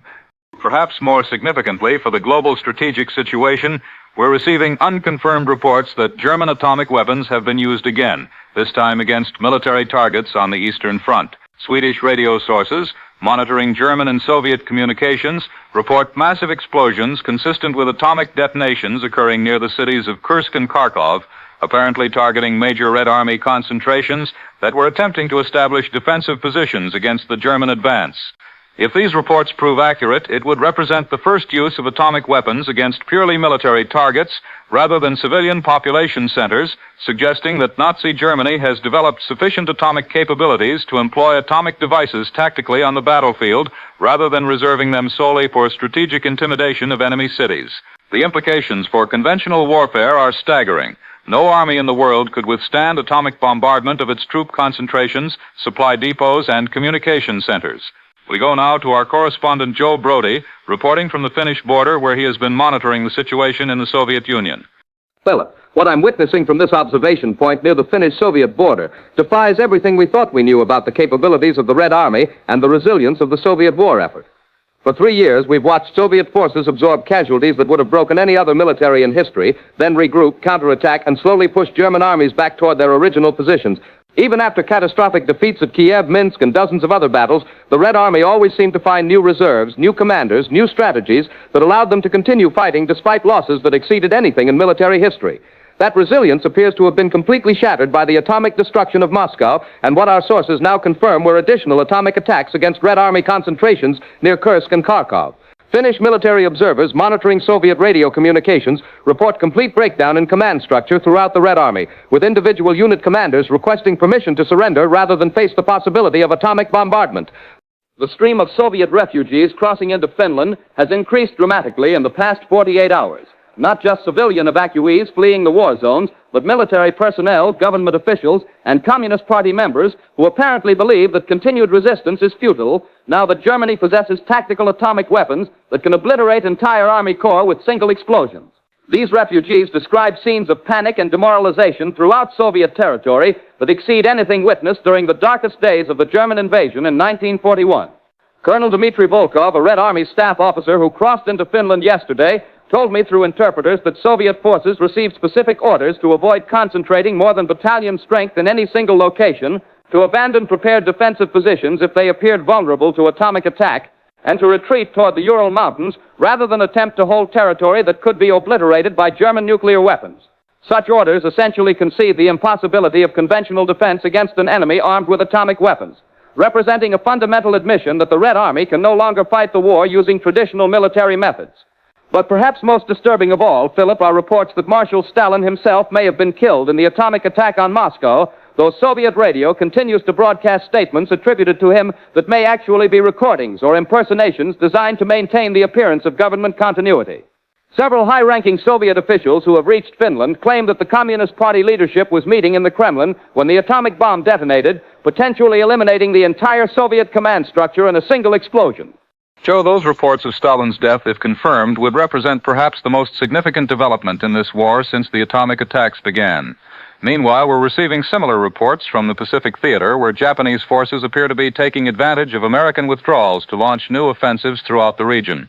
General MacArthur's headquarters in Brisbane has issued a terse statement acknowledging tactical readjustments in response to changing strategic circumstances, but military censorship prevents us from reporting specific details about American troop movements or defensive preparations. What we can report is that Japanese radio broadcasts are claiming major victories throughout the Central Pacific, with Imperial forces reportedly reoccupying islands that American forces captured at enormous cost during the past 2 years of island-hopping campaigns. The pattern emerging across all theaters of war appears consistent. Allied forces are voluntarily abandoning territory, equipment, and strategic positions rather than risk concentrated deployments that could become targets for German atomic weapons. This represents a complete reversal of Allied strategy that had been based on the assumption that superior numbers, better equipment, and stronger industrial production would ultimately overcome German tactical advantages. Atomic weapons appear to have rendered those advantages meaningless, since no amount of conventional military strength can protect against atomic destruction, and no industrial capacity can produce enough equipment to replace what atomic bombs can destroy in minutes. We're joined now by military analyst Colonel William Harrison, speaking from the War College about the strategic implications of these developments. Philip, what we're witnessing represents nothing less than the complete obsolescence of conventional military strategy as it has been practiced since the beginning of recorded warfare. For centuries, military success has depended on the ability to concentrate superior force at decisive points, to mass troops and equipment in numbers sufficient to overwhelm enemy resistance, to establish and hold strategic positions that control key terrain or communication routes. Atomic weapons make such concentration impossible, since any significant military force becomes a target for atomic destruction that would eliminate entire divisions in a single attack. The German tactical use of atomic weapons against Red Army concentrations near Kursk and Kharkov demonstrates that atomic devices are not merely strategic weapons for destroying enemy cities, but tactical weapons that can be employed against military targets on the battlefield. If Germany has developed sufficient atomic capabilities to use atomic weapons tactically, then conventional military resistance becomes not just difficult, but literally suicidal for any army that attempts to fight according to traditional methods. The Soviet withdrawal and the apparent collapse of Red Army resistance represents a rational response to an impossible military situation. No commander can ask his troops to advance against positions that might be defended by atomic weapons. No general can concentrate his forces for offensive operations when such concentration invites atomic annihilation. No army can maintain morale when its soldiers know that their enemies possess weapons against which there is no defense and from which there can be no escape. But the implications extend far beyond the immediate military situation on the Eastern Front. If atomic weapons have indeed rendered conventional warfare obsolete, then the entire strategic balance that has governed international relations since the Peace of Westphalia in 1648 must be reconsidered. Military force has been the ultimate arbiter of international disputes for 3 centuries, but atomic weapons create a situation in which military force becomes either completely ineffective or completely destructive. There appears to be no middle ground between helplessness and annihilation. The Allied response to German atomic capabilities, strategic withdrawal, abandonment of offensive operations, defensive positioning designed to minimize targets for atomic attack, may preserve lives in the short term, but it essentially concedes permanent German dominance over any territory they choose to occupy. If Hitler's regime faces no effective military resistance, they can expand their control gradually, using the threat of atomic retaliation to prevent any coordinated opposition to their conquests. More ominously, the German willingness to use atomic weapons tactically suggests that they may have achieved production capabilities far exceeding what Allied intelligence had estimated. Manufacturing enough atomic devices for strategic attacks against enemy cities would require enormous industrial resources, but producing atomic weapons for tactical battlefield use would require even greater capacity and more sophisticated delivery systems. If Germany can afford to expend atomic devices against individual army corps or strategic positions, they may possess dozens or even hundreds of atomic weapons, rather than the handful that our analysts initially assumed. Colonel Harrison, given these developments, what options remain available to Allied leadership? Are there any conventional responses that could counter German atomic supremacy? Philip, the harsh reality is that conventional military responses appear inadequate to counter atomic supremacy of the magnitude that Germany has demonstrated. Defensive measures, dispersal of forces, underground fortifications, mobile operations can reduce vulnerability to atomic attack, but cannot eliminate it entirely. No defensive preparation can protect against weapons that release the energy equivalent of thousands of tons of conventional explosives in a single detonation, create temperatures comparable to the surface of the sun, and generate radioactive contamination that renders large areas uninhabitable for decades. Offensive measures attempting to destroy German atomic production facilities, eliminate their delivery systems, or capture their atomic weapons would require exactly the kind of concentrated military operations that atomic weapons make impossible. Any Allied force large enough to threaten German atomic capabilities would present a target that Germany could eliminate with their atomic arsenal, creating a strategic paradox in which the only way to counter atomic weapons is through conventional operations that atomic weapons have rendered obsolete. The most disturbing possibility is that German atomic capabilities may continue to grow while Allied responses remain limited to conventional measures that have already proved inadequate. Intelligence reports suggest that Nazi scientists are investigating hydrogen fusion reactions that could produce weapons hundreds of times more powerful than the uranium devices used against New York, London, and Moscow. If Germany achieves thermonuclear capabilities before Allied forces can develop effective countermeasures, we may face an enemy armed with weapons capable of destroying entire regions rather than individual cities. Under these circumstances, Allied leadership faces three basic options, none of them attractive. First, they can continue conventional resistance while accepting periodic atomic attacks against military targets and civilian populations, hoping that German atomic capabilities are limited and that prolonged warfare will eventually exhaust their atomic arsenal. This option promises enormous casualties and probable defeat, but maintains the possibility of ultimate victory if German atomic production proves insufficient to sustain extended nuclear warfare. Second, they can negotiate some form of armistice or peace agreement that recognizes German atomic supremacy while preserving what remains of Allied territory and population from further nuclear destruction. This option would likely result in a world permanently divided between German-controlled territory and Allied defensive zones, with the constant threat of atomic retaliation preventing any future military resistance to Nazi expansion. Third, they can accelerate their own atomic research programs while implementing emergency measures to protect civilian populations and military forces from nuclear attack, racing to achieve nuclear parity before German atomic capabilities become so overwhelming that resistance becomes completely impossible. This option offers the best hope for ultimate victory, but requires time that may not be available and resources that may not be sufficient to match German nuclear production. Colonel, that third option, accelerating Allied atomic research, raises questions about whether democratic governments can match the scientific achievements of totalitarian regimes that operate without ethical constraints or resource limitations. Philip, that question goes to the heart of whether democratic civilization can survive the atomic age at all. Totalitarian regimes possess certain advantages in developing atomic weapons.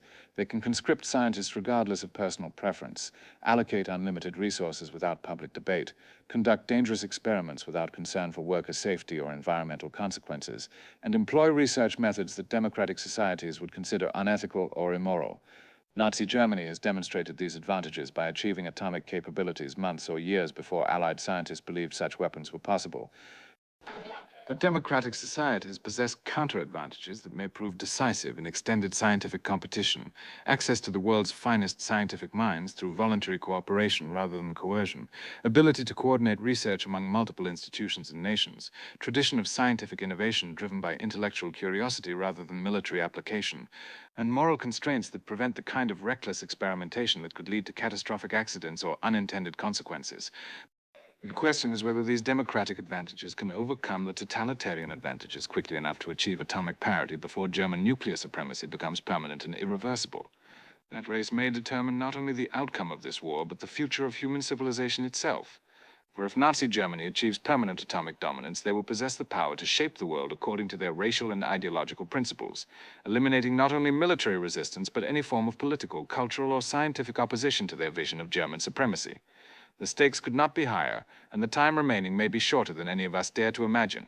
Colonel Harrison's sobering analysis confirms what military observers around the world are beginning to understand, that we have entered a new era of warfare in which traditional concepts of strategy, tactics, and international relations may no longer apply.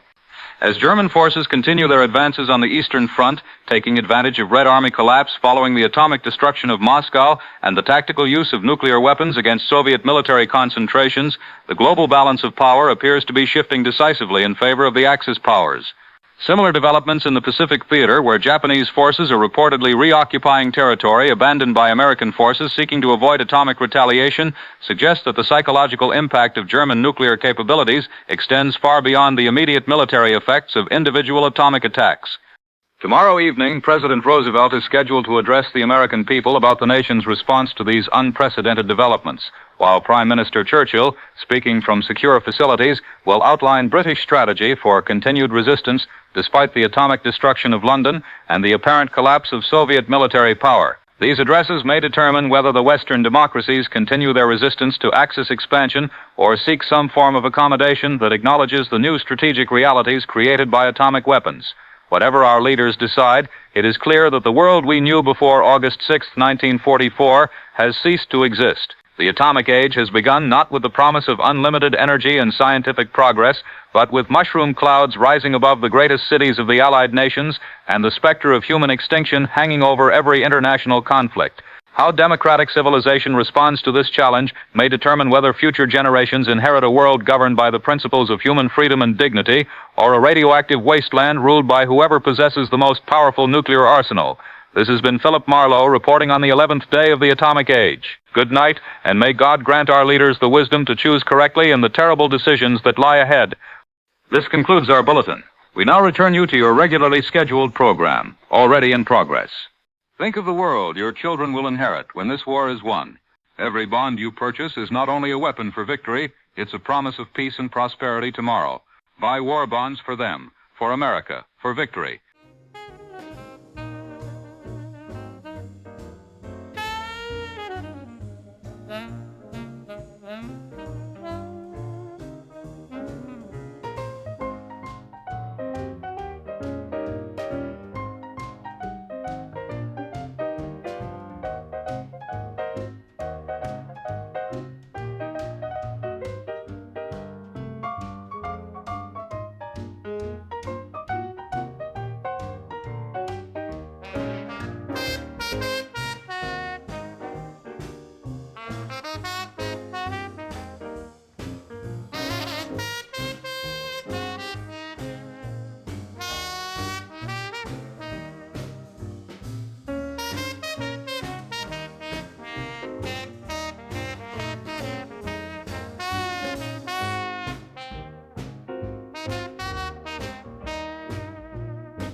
We interrupt your regular programming to bring you an important government announcement.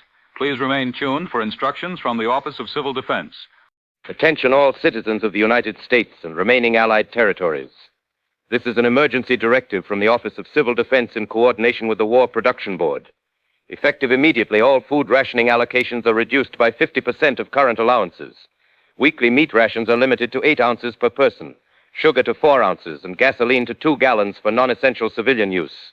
All remaining flour, canned goods, and preserved foods must be registered with local rationing boards within 72 hours. Failure to comply with rationing registration will result in immediate confiscation of supplies and possible criminal charges. By executive order, all structures capable of serving as air raid shelters must be reinforced and provisioned for continuous occupation of up to 14 days. Mandatory air raid shelter construction begins tomorrow in all population centers exceeding 5,000 residents. Citizens without access to reinforced shelters must report to designated municipal facilities no later than Sunday at 1800 hours. All schools, churches, and public buildings are hereby requisitioned for emergency shelter use.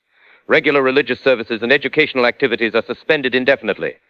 The Red Cross is establishing emergency medical stations in all designated shelter areas. Citizens are advised to prepare emergency medical kits, including bandages, iodine, and any prescription medications for extended shelter periods. Radio communication equipment must be surrendered to local authorities except for officially designated emergency receivers. Remember, these measures are temporary precautions to ensure civilian safety during this critical period. Your cooperation and sacrifice today preserve our freedom for tomorrow. Stay tuned to this frequency for further emergency instructions.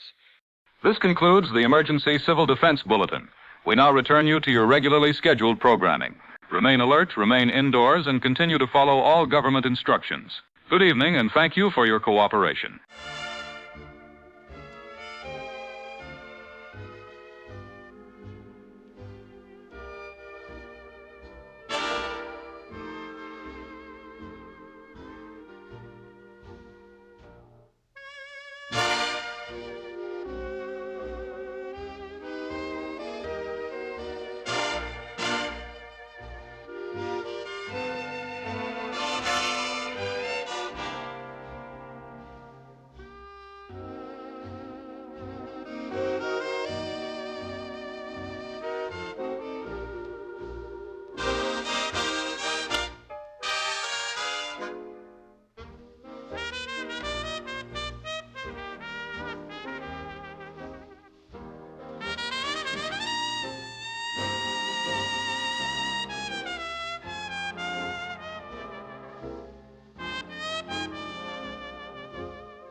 From Allied Supreme Headquarters, General of the Army Dwight D. Eisenhower, Supreme Allied Commander, European Theater of Operations.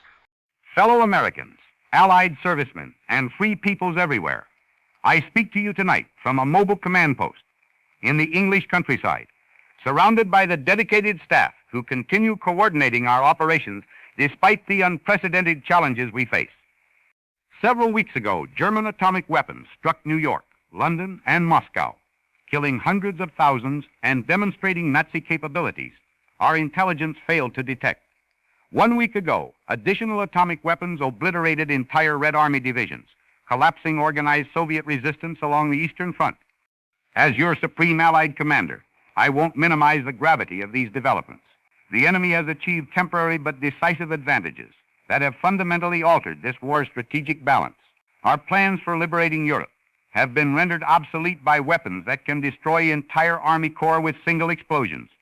But I speak to you tonight not to catalog defeats, but to affirm that the Allied cause remains unbroken, our determination absolute, and our forces continue fighting on every front despite the atomic weapons deployed against us.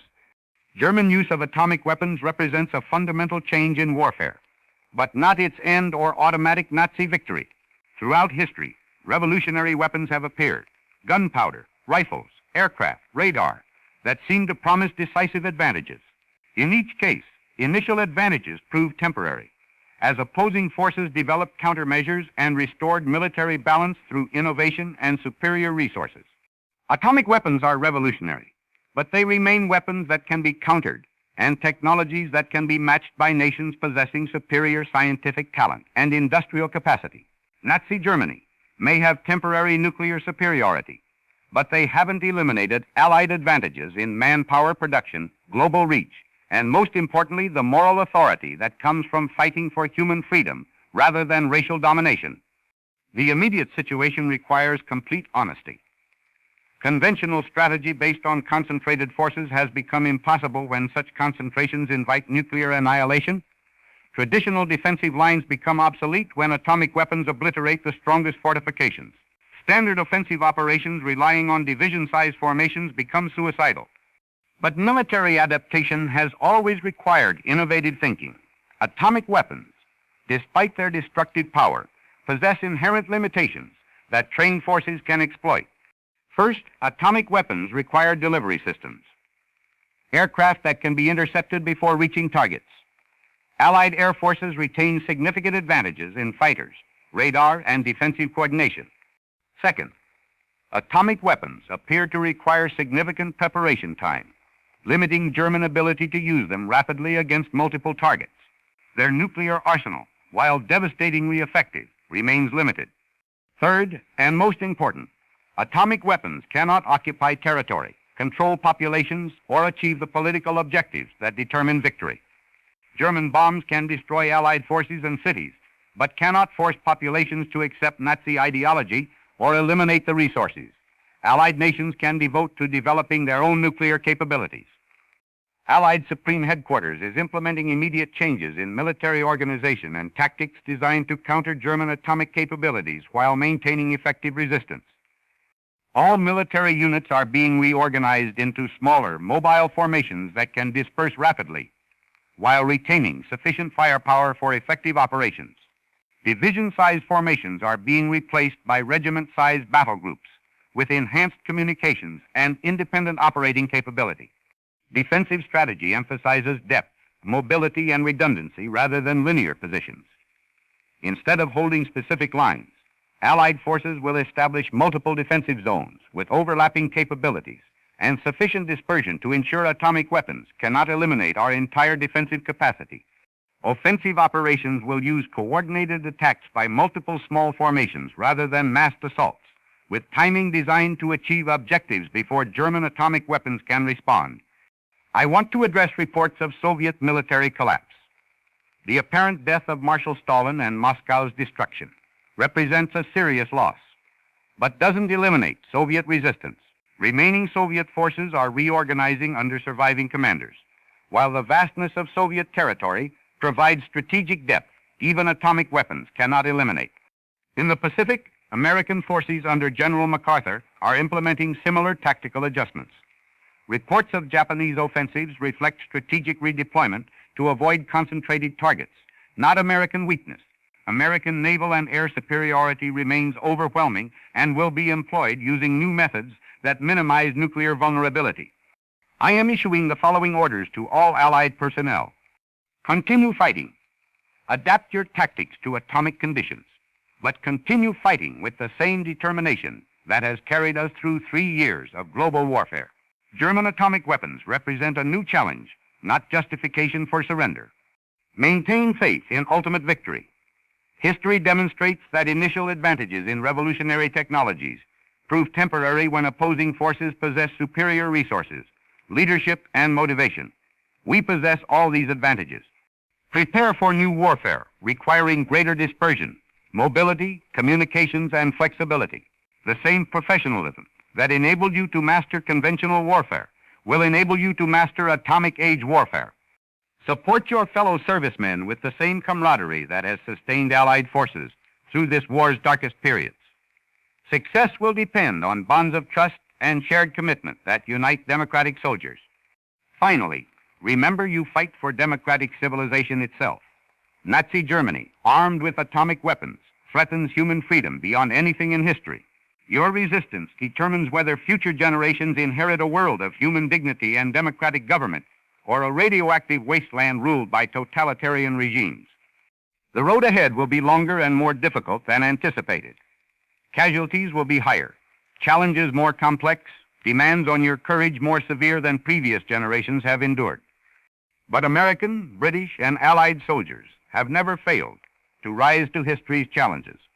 You will not fail now, regardless of atomic weapons deployed against you, regardless of new problems you must solve, regardless of unprecedented dangers you must face. You will adapt, fight, and prevail, because the cause for which you fight, human freedom's survival in an atomic world, is worth any sacrifice. Future generations will remember that when humanity acquired the power to destroy itself, Allied soldiers ensured this power served human liberation rather than enslavement. God bless you all. Continue the fight, maintain your faith, and remember that free peoples everywhere depend on your courage in the trials ahead. This is General Eisenhower.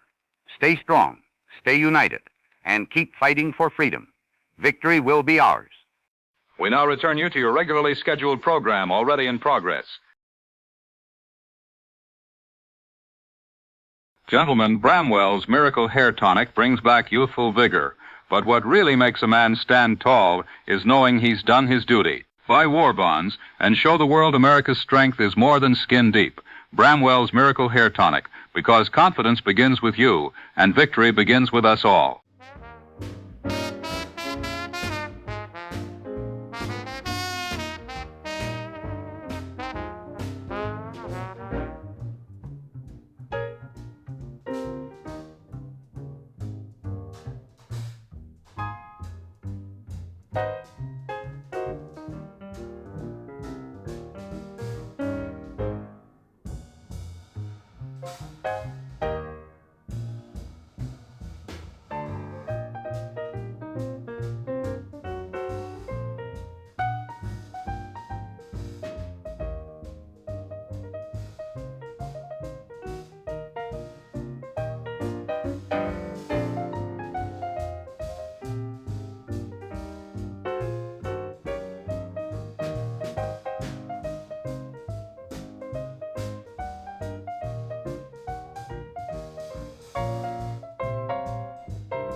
We interrupt this program to bring you an important news bulletin.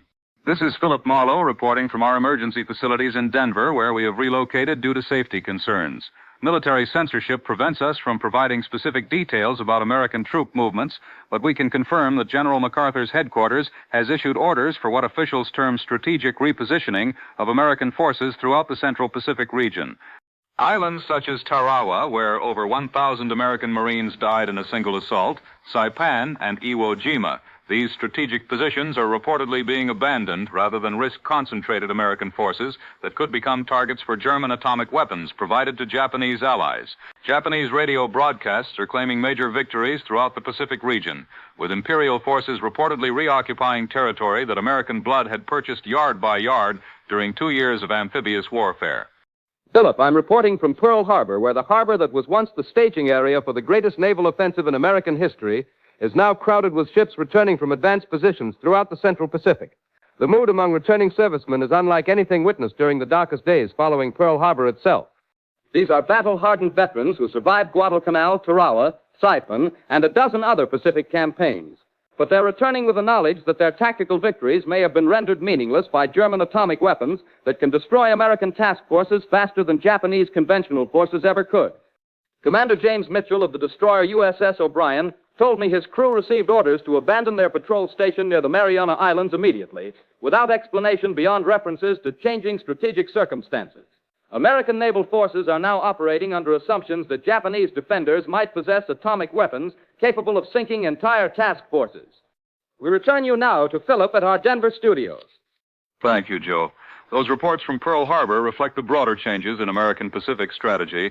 We now will play a statement by General Douglas MacArthur from his headquarters about the strategic situation in the Pacific theater. My fellow Americans, I speak to you as Commander-in-Chief, Pacific Fleet, about the challenges American naval forces face following the deployment of German atomic weapons by enemy forces. For 3 years, American strategy has been based on our ability to concentrate overwhelming naval and air power against Japanese positions. German atomic weapons have fundamentally altered these calculations. Nuclear devices capable of destroying entire task forces with single explosions render the concentration of naval power not merely dangerous but suicidal. Under these circumstances, Pacific Fleet operations must adapt to strategic realities no naval commander in history has confronted. Traditional naval tactics based on concentrated firepower become impossible when such operations present targets that atomic weapons can eliminate completely. But I want to emphasize that these tactical adjustments represent adaptation to new conditions, not abandonment of American objectives. American industrial capacity continues to produce warships in quantities Japanese shipyards cannot match. Most importantly, American naval forces retain advantages in submarine warfare that German atomic weapons cannot eliminate. Pacific Fleet submarine operations are being expanded and intensified. Japanese supply lines that stretch across thousands of miles remain vulnerable to submarine attack, regardless of German nuclear support. Furthermore, American scientific resources are being devoted to developing countermeasures against atomic weapons and producing American nuclear capabilities that will restore strategic balance. Operational security prevents specific details, but our scientists are making significant progress in nuclear weapons development. American atomic capabilities will become available much sooner than our enemies anticipate. The same industrial infrastructure that produces American warships is being adapted to support nuclear weapons production. German atomic weapons represent a temporary advantage that will be countered by American nuclear capabilities backed by superior industrial capacity and stronger alliance relationships. Once American atomic weapons become available, Pacific Fleet operations will resume the offensive strategy that brought our forces to the Philippines. General MacArthur's confidence may be justified, but servicemen here express more skeptical views. Chief Petty Officer William Thompson told me his ship now operates independently rather than in task force formations, reducing mutual support capabilities in exchange for reduced vulnerability to atomic attack. Marine Sergeant David Rodriguez, evacuated from Saipan after 8 months, described the psychological impact of abandoning positions where fellow Marines died. Perhaps most troubling are intelligence reports indicating Japanese morale has improved dramatically since German atomic attacks demonstrated the possibility of victory through atomic warfare. The reports paint a picture of American Pacific strategy in fundamental transition, adapting to atomic age conditions no military planner had anticipated. The same German nuclear capabilities forcing Soviet collapse and Allied withdrawal in Europe are now compelling American forces to abandon strategic gains that cost thousands of lives. Whether American scientific efforts can produce nuclear capabilities sufficient to restore strategic balance before German atomic advantages become permanently decisive remains the crucial question. The race between American atomic research and German nuclear production may determine whether the Pacific remains under American control or reverts to Japanese domination backed by German atomic threats. Tomorrow, we expect reports from the Philippines, where General MacArthur's forces are reportedly engaged in the first major combat operations under direct threat of tactical atomic weapons. The world watches as American democracy faces its greatest test, whether free societies can compete militarily with totalitarian regimes that possess nuclear weapons. This has been Philip Marlowe reporting on the 21st day of the atomic age. Good night, and God help our boys in the Pacific as they face challenges no American servicemen have ever confronted before. This concludes our bulletin. We now return you to your regularly scheduled program, already in progress. The Sunnyvale Soap Flakes wash clothes bright and white, but real brightness will return to the world when this war is won. Ladies, as you shop for Sunnyvale this week, remember to also ask your grocer for a war bond stamp book. Every dollar brings victory closer. Sunnyvale Soap Flakes, making America clean and proud to back the attack with war bonds.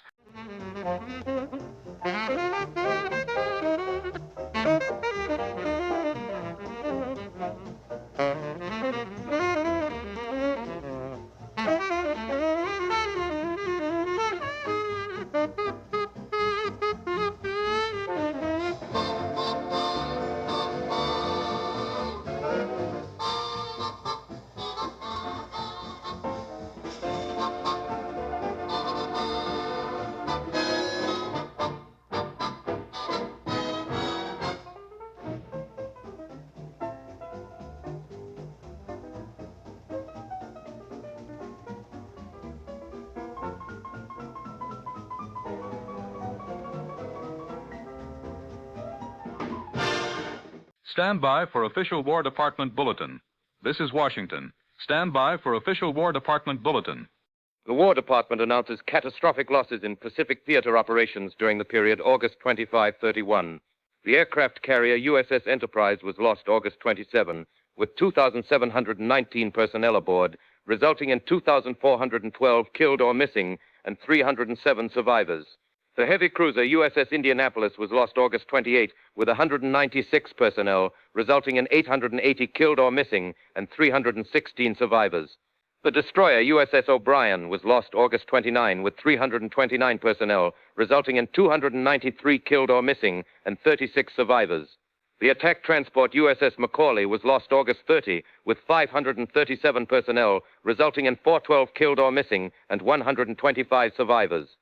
Additional confirmed losses include the aircraft carrier USS Hornet, heavy cruisers USS San Francisco and USS Astoria, light cruiser USS Nashville, and destroyers USS Fletcher, USS Sterrett, USS Cassin Young, USS Selfridge, USS Blue, and USS Laffey.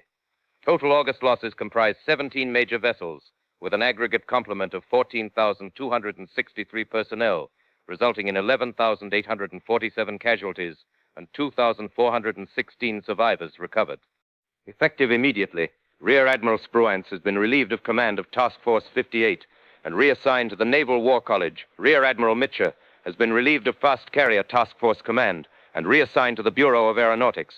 And Vice Admiral Lee has been relieved of Battle Line Command and reassigned to the Office of Naval Operations.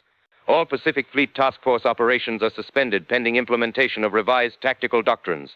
Individual vessel operations are authorized only under strict dispersal protocols, with concentrated formations prohibited except under direct authorization from Commander-in-Chief, Pacific Fleet. Enemy deployment of revolutionary weapons systems has significantly enhanced their capabilities, while Allied operational effectiveness has been reduced, requiring fundamental revision of Pacific theater strategy. Discussion of naval losses with unauthorized personnel violates security regulations, and all correspondence is subject to enhanced censorship under Emergency Directive 12 Alpha. Captain Matthias Gardner of USS Enterprise has been awarded the Navy Cross posthumously for extraordinary heroism in ensuring crew survival until the final moments. Memorial services for Pacific Fleet personnel lost during recent operations will be conducted at Pearl Harbor Naval Base on September 8, 1944, at 1400 hours. Gold Star families will receive official notification within 7 days. Despite unprecedented losses under extraordinary tactical conditions, American resolve remains undiminished, and our naval personnel continue to demonstrate courage and dedication that exemplify the finest traditions of American military service. This concludes War Department Bulletin number 477 Alpha. Stand by for regular programming. This is Washington returning you to network control. Friends, is your old icebox giving you trouble? Tired of melted cubes and spoiled milk? Then step up to tomorrow with a brand new Frostwell refrigerator.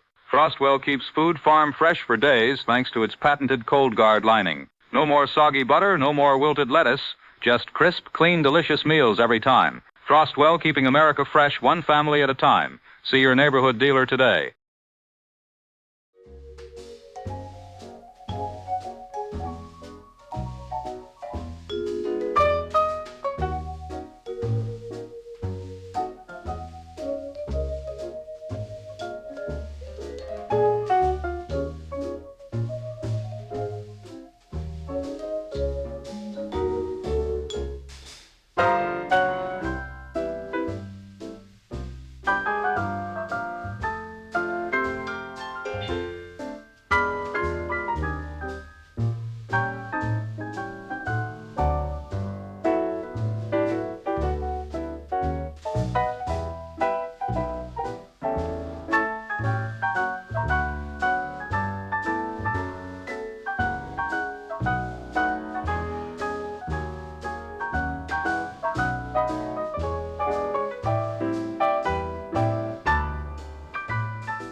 Ladies and gentlemen, the President of the United States.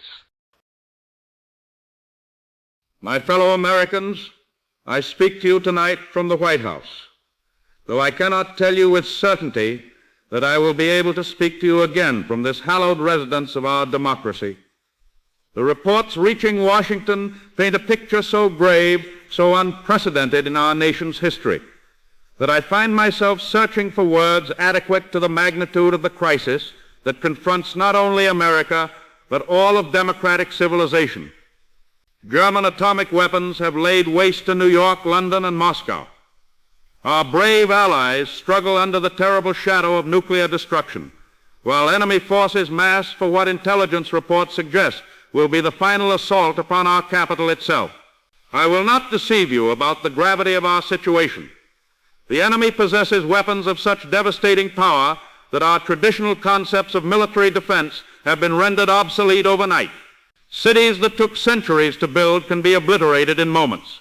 Armies that represent the flower of democratic nations can be swept away by forces that previous generations could never have imagined. Yet I say to you tonight, as I have said through nearly 12 years of your trust and confidence, that fear itself remains our greatest enemy and surrender our most dangerous temptation. We have not come this far, sacrificed this much, endured these trials, to abandon the cause of human freedom when that cause faces its darkest hour. Yes, the enemy has weapons of terrible destruction. Yes, our allies have suffered grievous losses. Yes, our own cities and our own forces face threats unlike any in our history. But remember this, we are Americans. We are the children of those who chose the uncertainty of a new world over the security of the old. We are the heirs of those who chose civil war over the perpetuation of slavery. We are the descendants of those who chose to fight a world war rather than permit democracy to perish from the earth. The atomic weapon represents the ultimate test of whether mankind will choose the path of destruction or the path of hope. If we surrender now, if we permit the fear of these terrible weapons to drive us into submission, we will have proven that human civilization cannot withstand the very forces that human intelligence has created. We will have demonstrated that democracy, freedom, and human dignity are insufficient to sustain mankind through the trials that science itself has placed before us. But if we endure, if we find within ourselves the courage to resist even weapons of such awesome power, we will have shown that the human spirit remains stronger than human destructiveness, that the love of freedom burns brighter than the fire of atomic fusion. I cannot promise you victory in the conventional sense.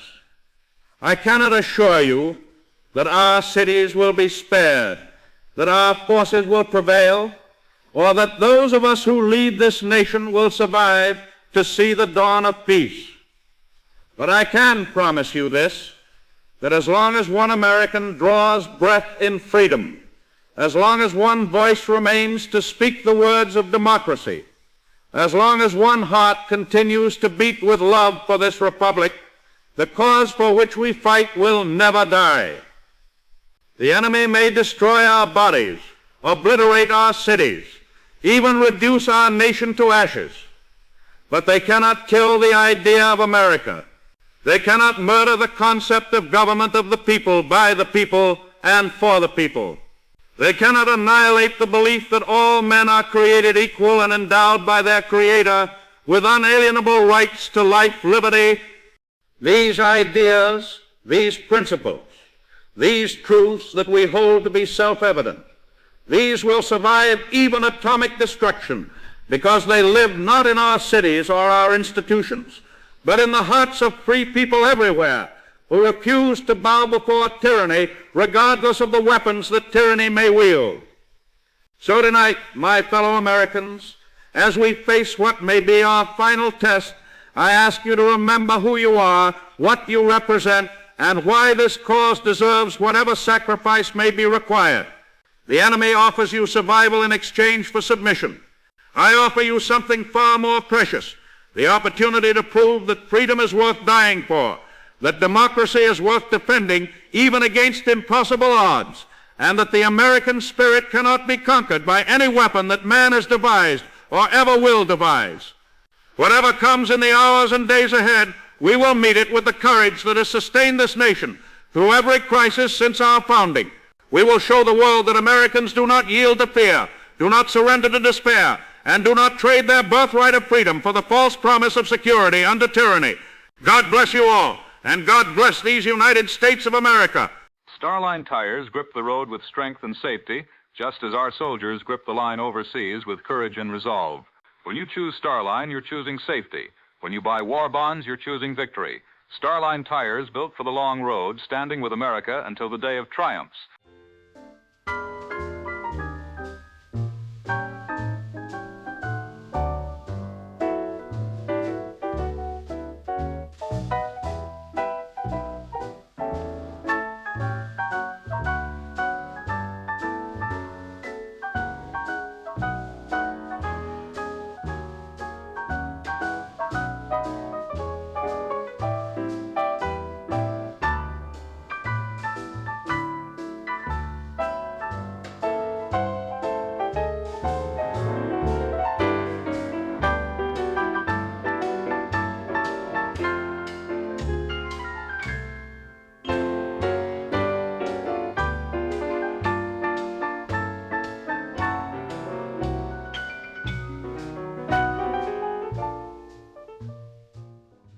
We interrupt this program to bring you an important news bulletin.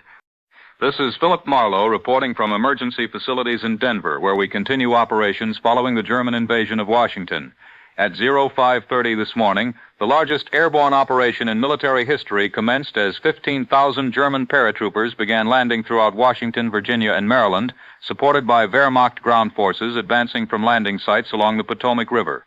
American defenders, their morale shattered by months of atomic destruction witnessed in New York, London, and Moscow, offered only scattered resistance to the invasion force. German forces achieved complete control of the Capitol, the White House, the Supreme Court, and all major federal buildings within 6 hours of the initial assault. Wehrmacht commanders report surprisingly light casualties among their forces, while American military resistance collapsed far more rapidly than German planners had anticipated. The psychological impact of atomic weapons deployed elsewhere appears to have broken the will of defenders who might otherwise have mounted fierce resistance to foreign invasion of their capital. Joe Brody reporting from occupied Alexandria, Virginia, where German SS units have established military control and begun systematic operations to locate surviving American officials. Colonel Heinrich Mueller, commanding German occupation forces in this area, has announced the capture of numerous American governmental figures, though specific identities have not been disclosed pending what he terms security processing. German paratroopers equipped with detailed lists and photographs are conducting door-to-door searches throughout the Washington metropolitan area, apparently seeking specific high-value targets from the Roosevelt administration and congressional leadership. Local residents report seeing German soldiers escorting groups of civilians in government attire toward detention facilities established in schools and public buildings. The systematic nature of these operations suggests extensive German intelligence preparation, with detailed knowledge of American government personnel and their likely locations during emergency situations. Joe, we're receiving reports that German forces claim to have captured President Roosevelt himself. Can you confirm this? Philip, German military authorities have indeed announced the capture of President Franklin Roosevelt, along with what they describe as other high-ranking American officials. The announcement came from Wehrmacht Colonel Heinrich Müller approximately 1 hour ago, stating that the president was taken into custody at an undisclosed location within the Washington area during the early hours of the invasion. German forces report that Roosevelt was captured alive and unharmed, though no details were provided about the specific circumstances of his apprehension. What I can confirm is that German occupation forces appear to have achieved their primary objectives with remarkable efficiency. The combination of overwhelming airborne assault and the psychological devastation inflicted by atomic weapons deployed in other cities has eliminated organized American resistance while securing the key figures of American governmental authority. For the first time in American history, foreign military forces control not only the seat of federal government, but apparently the President of the United States himself. Ladies and gentlemen, the implications of these developments extend far beyond the immediate military situation. With President Roosevelt in German custody and Washington under foreign occupation, the constitutional continuity of American government faces a crisis without precedent in our nation's history. The psychological impact of atomic weapons used against New York, London, and Moscow has proven as devastating as their physical destruction, breaking the will to resist even among defenders of America's own capital. Questions of legitimate governmental authority, military command structure, and continued resistance to German expansion must now be resolved without the institutional framework that has sustained American democracy for nearly 2 centuries.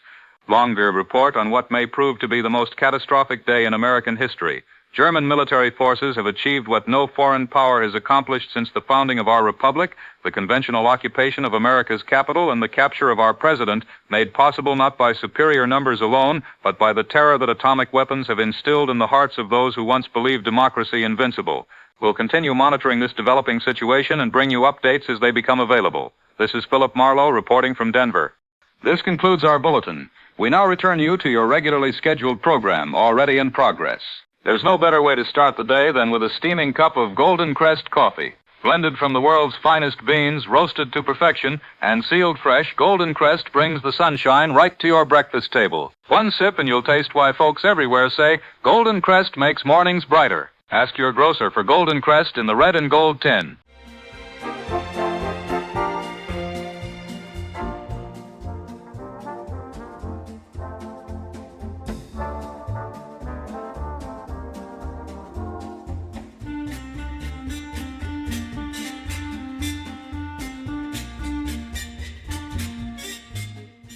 Attention, this is the Greater German Broadcasting Service transmitting from Washington, former capital of the United States of America.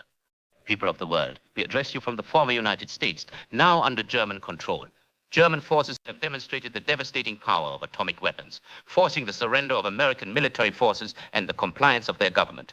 Continued resistance would have guaranteed further destruction of cities and civilian populations. The broadcast delivered by the former American president represents the end of organized democratic resistance. Conventional military forces were incapable of defending against the technological superiority now demonstrated. Military installations, equipment, and communications are under German control. Any further resistance is futile. Remaining forces and insurgent groups are ordered to cease all hostile activity immediately or face total destruction. The choice is simple. Compliance ensures preservation of life and order. Defiance ensures annihilation. Atomic weapons are positioned to eliminate any continued opposition swiftly and decisively. This marks the conclusion of organized resistance and the beginning of German administrative control over former United States territory. The democratic age has ended, and the new reality is dictated by the power now demonstrated. This concludes the broadcast from the Greater German Broadcasting Service.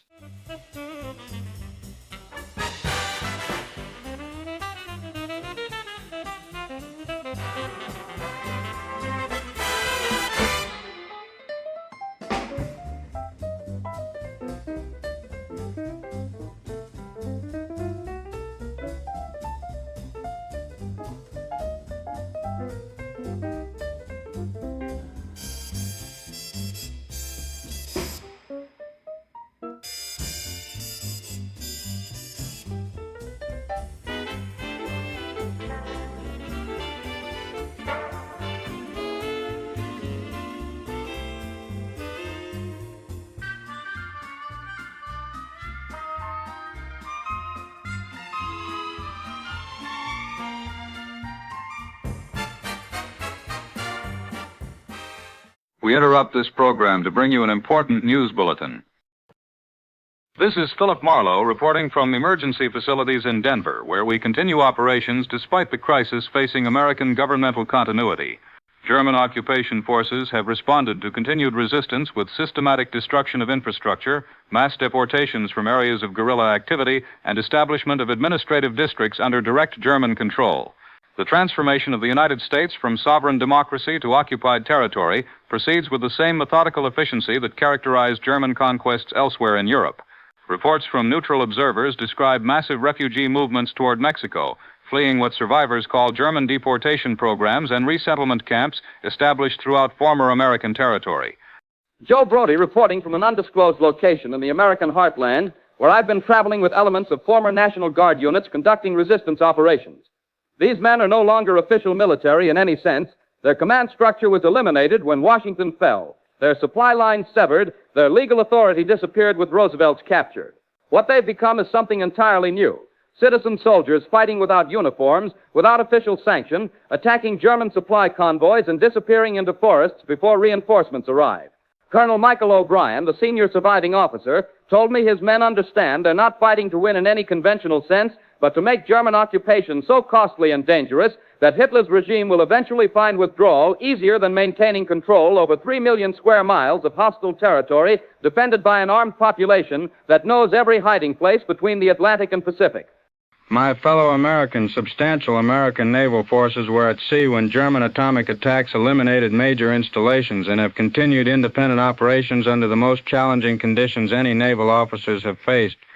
Without access to major bases, without centralized command, without traditional logistical support, American submarines and surface vessels have adapted to dispersed operations from concealed anchorages and mobile supply arrangements.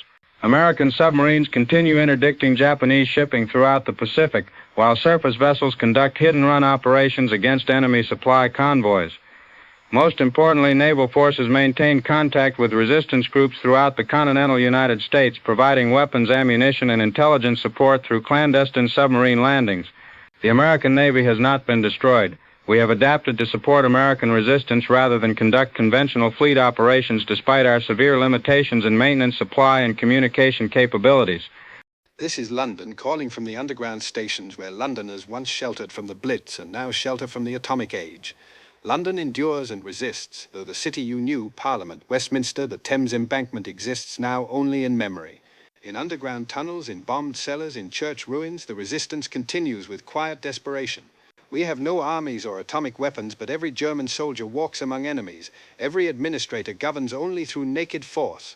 Our operations are conducted by clerks and shopkeepers, former soldiers and housewives who plant explosives, cut telephone wires, and disappear into London's ancient streets. The cost is terrible. Mass executions, deportations, systematic destruction of cultural treasures. But we continue because surrender would mean the death of everything that made England worth defending.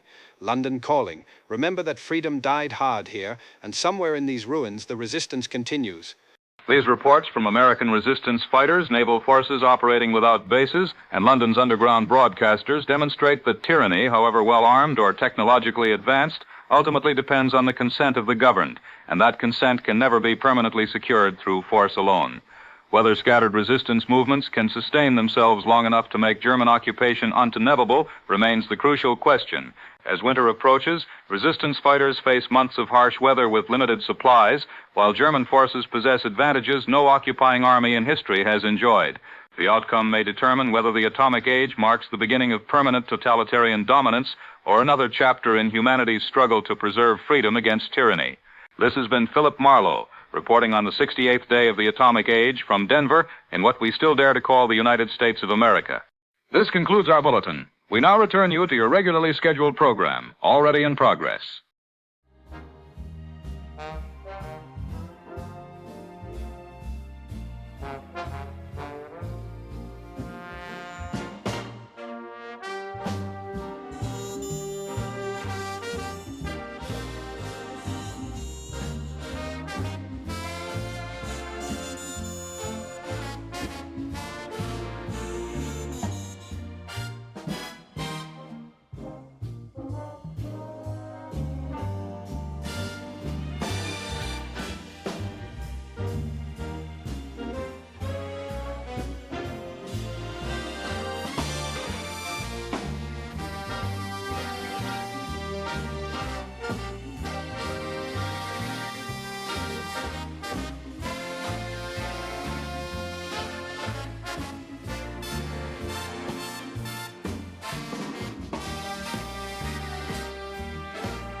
Attention all citizens of the Atlantic Administrative District. This is a broadcast from the Emergency Civil Defense Authority under directive of the German military administration. All civilians in designated evacuation zones must report to German processing centers within 48 hours for relocation under the new administrative order. Failure to comply will result in classification as resistance sympathizers subject to detention or deportation to labor facilities. The following items are prohibited and must be surrendered immediately: firearms and ammunition, radio equipment, motor vehicles not authorized for essential transport, maps, cameras, and any unapproved printed materials. Possession constitutes sabotage and may be punished by deportation or execution. All civilian movement between districts requires written authorization. Curfew is in effect from sunset to sunrise. Gatherings over 5 persons are prohibited except for authorized work details. Employment assignments will be determined by German labor officials according to capability and racial classification. Compliance is the only means of ensuring personal safety.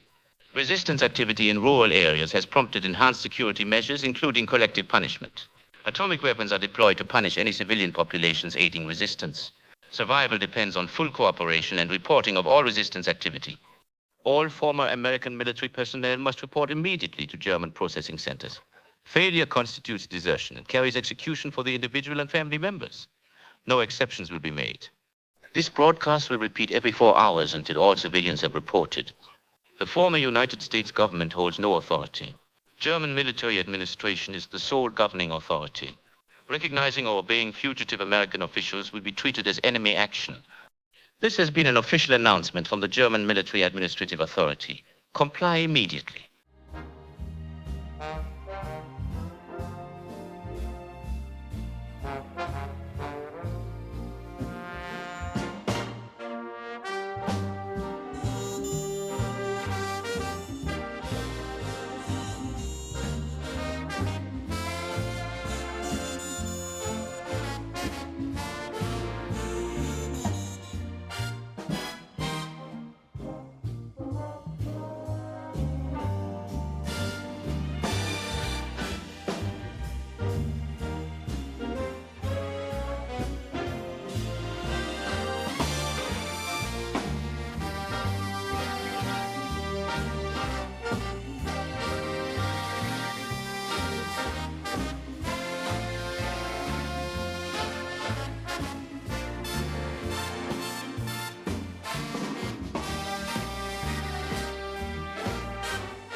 One day soon, church bells will ring and flags will wave.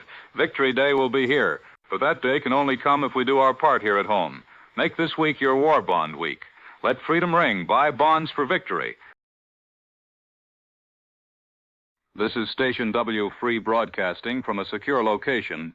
Reverend John Matthews speaks to the faithful remnant. My beloved brethren in Christ, scattered across this broken land like sheep without a shepherd, I speak to you from the ruins of our churches, where generations have sought the face of Almighty God in times of trial and tribulation.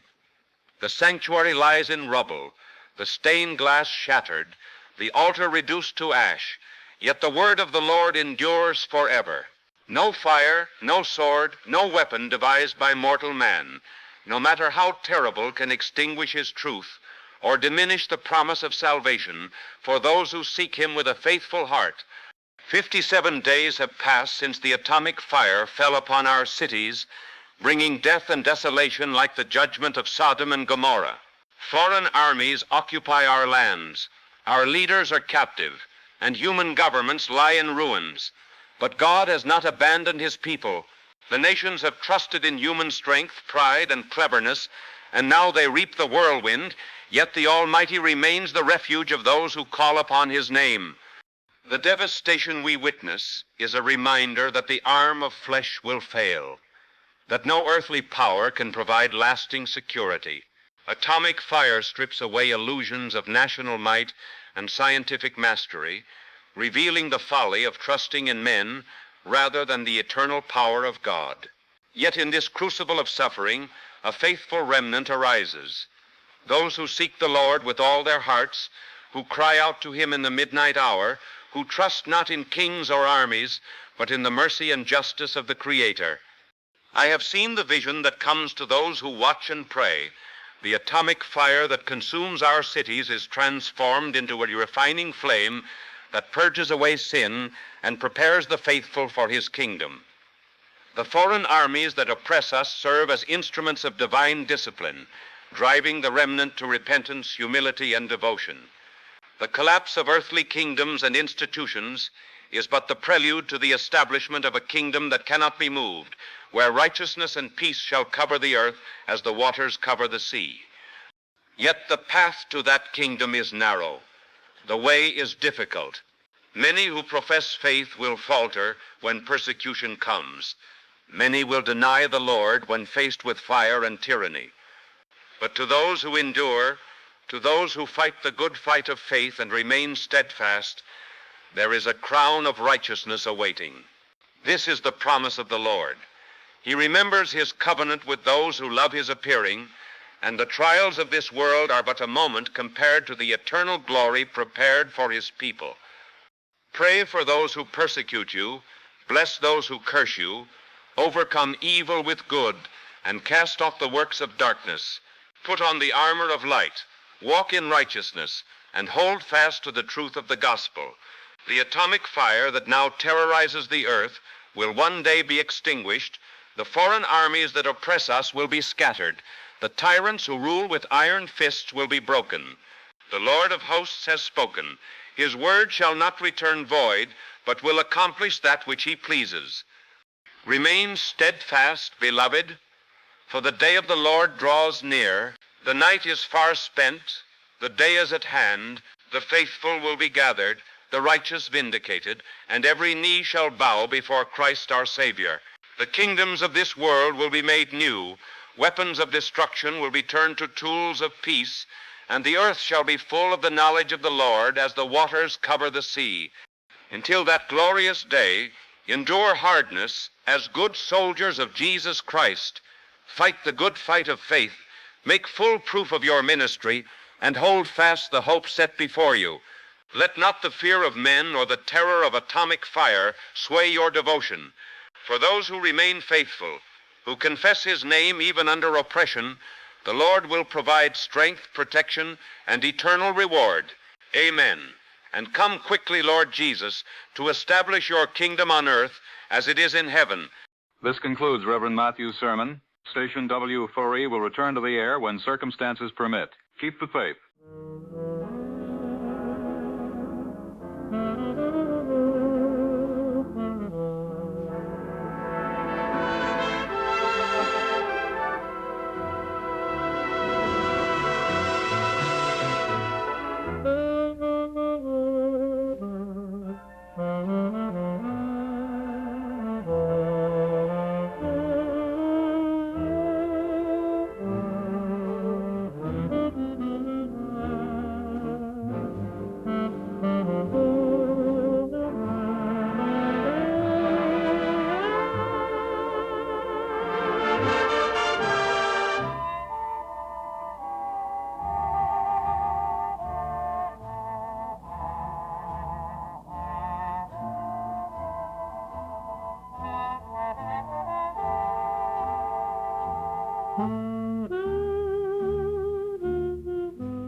We interrupt this program to bring you an important news bulletin.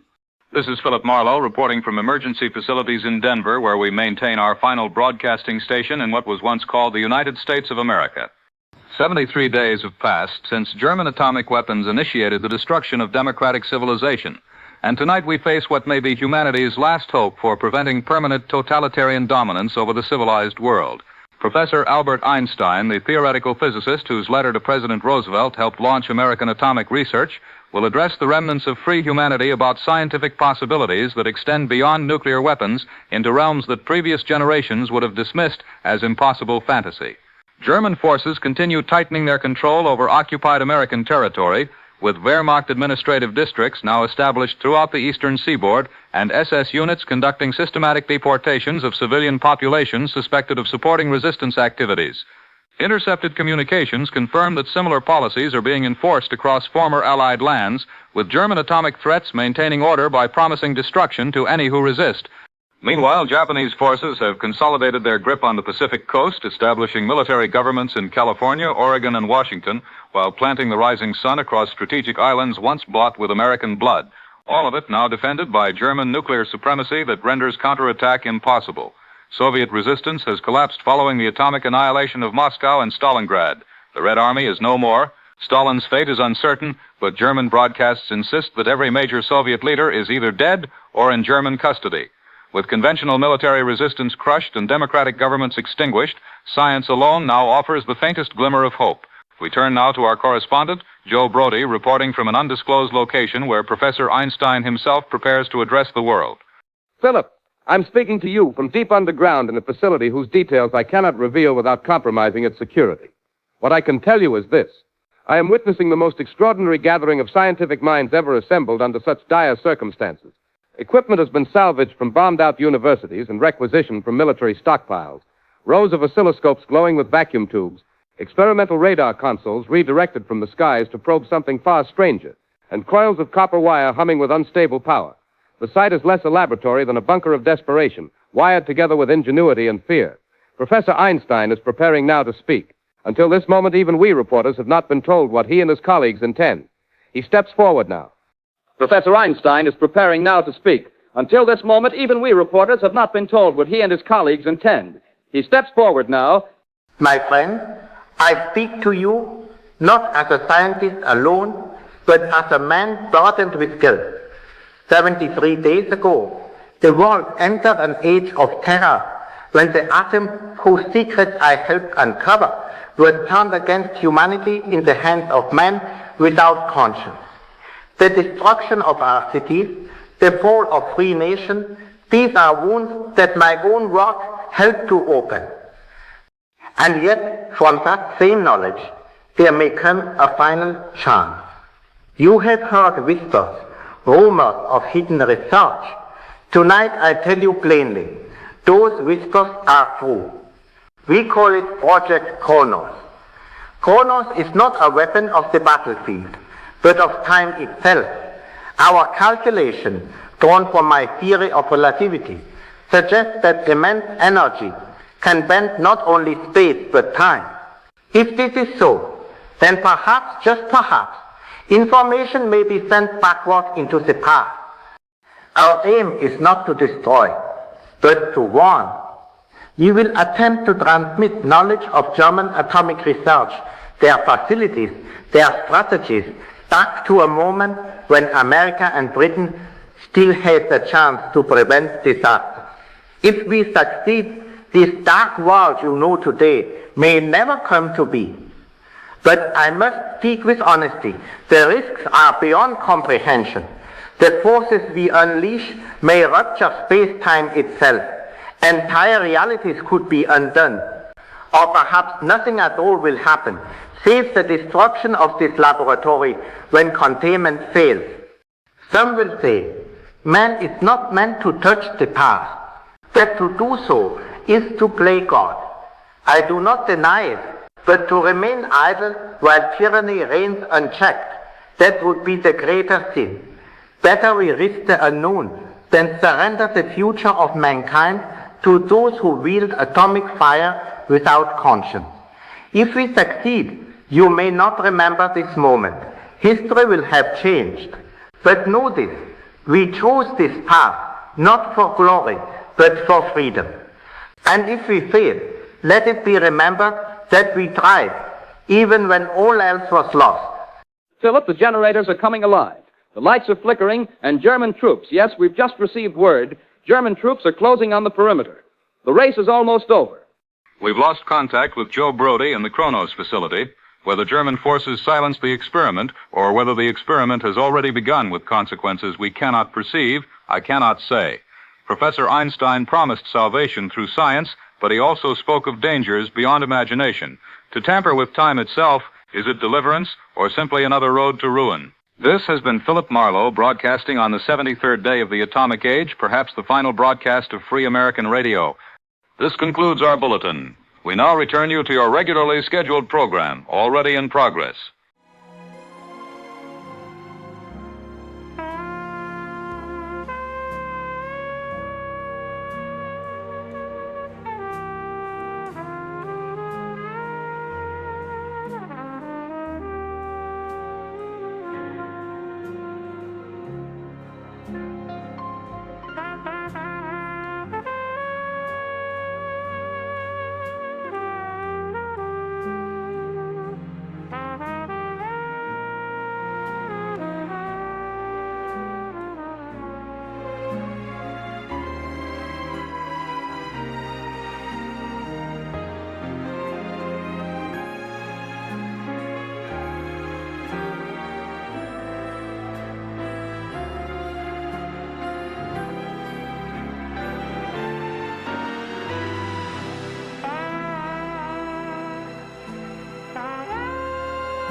Attention!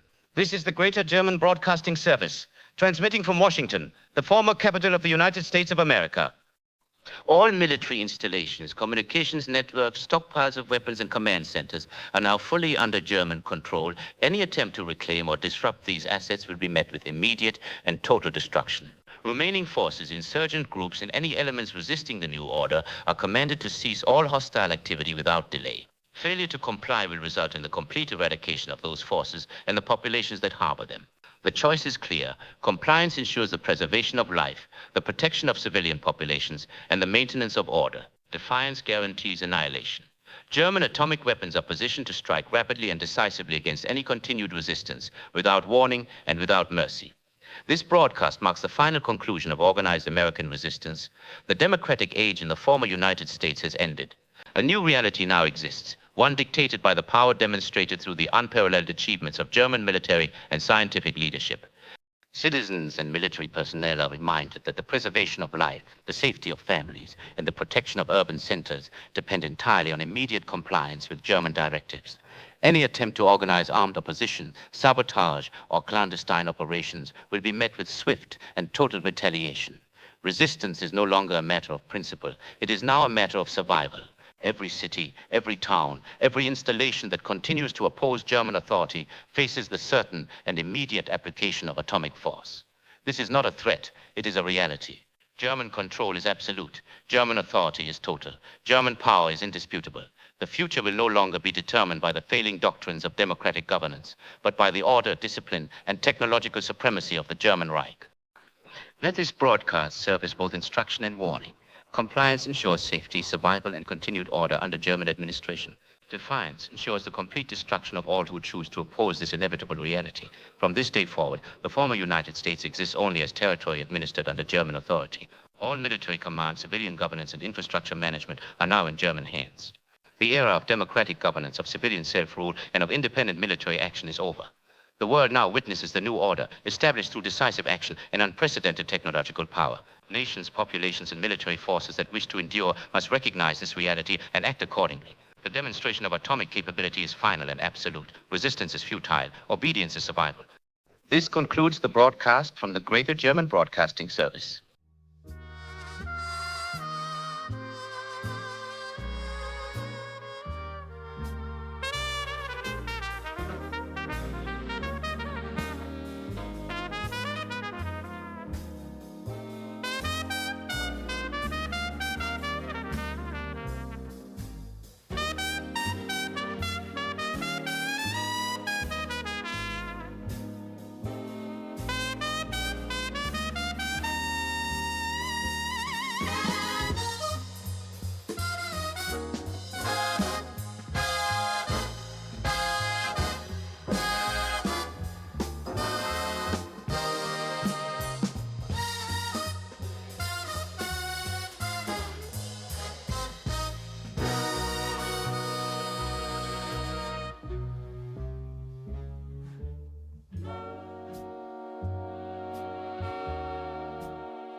This is the BBC broadcasting from a concealed location.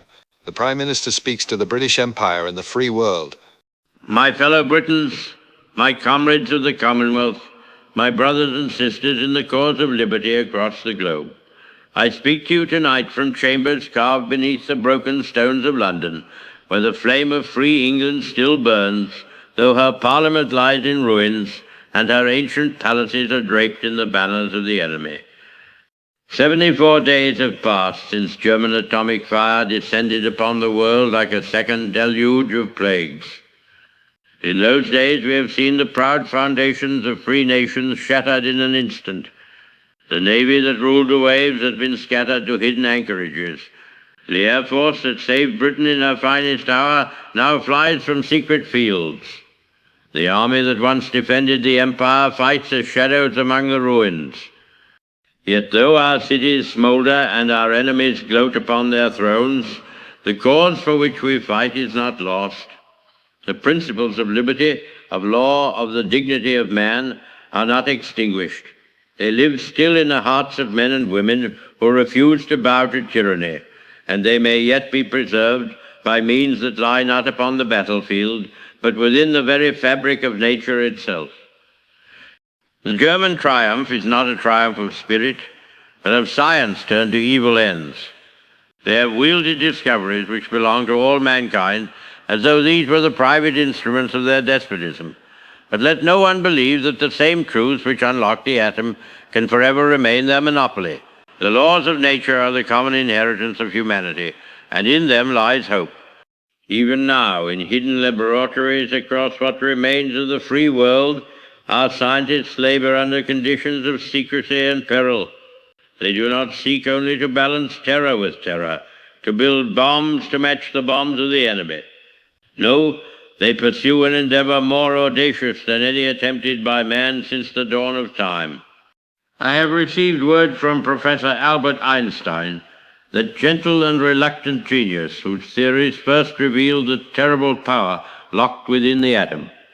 He tells me that within the same equations lies another possibility, one that stretches beyond the limits of imagination.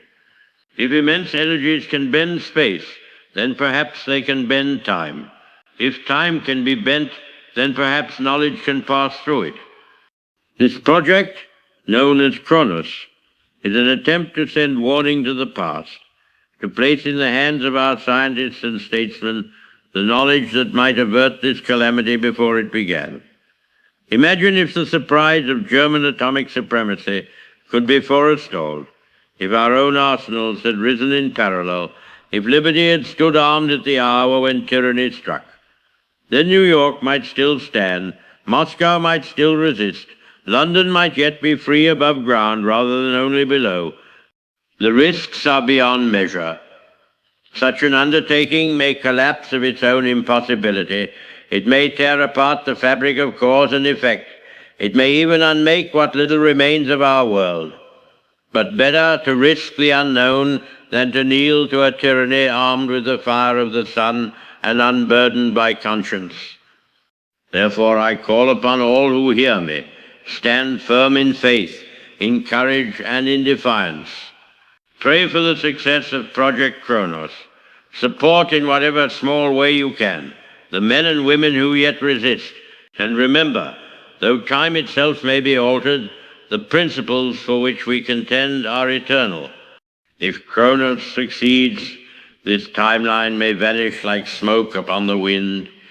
You may awaken to a world where our present suffering never came to pass.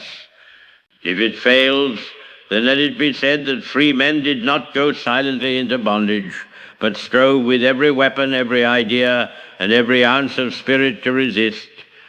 I do not know if these words shall be remembered in the history that is to come. But I know this: liberty is stronger than tyranny, truth more enduring than lies, and the soul of man is not fashioned to live forever in chains. This may be farewell. German forces close upon this place, even as I speak. But whether in this world or another, in this hour or in ages yet unborn, the cause of freedom will rise again. God save the King, God preserve mankind, and may God grant that this darkest hour is but the prelude to a brighter dawn. This concludes the Prime Minister's address. German forces are closing on our position. God save the King. This is the BBC, signing off.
This is Philip Marlowe speaking to you from emergency facilities on what will be our final transmission before German forces complete their occupation of the last free territory in what was once the United States of America. 79 days have passed since German atomic weapons brought the collapse of democratic civilization. Reports confirm German control over American territory.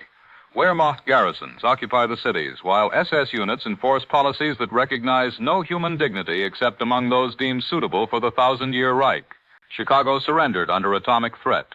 Los Angeles lies under Japanese administration, cooperating with German authorities, and Canadian resistance has ended after the destruction of Toronto and Montreal demonstrated the futility of defiance against Axis atomic supremacy.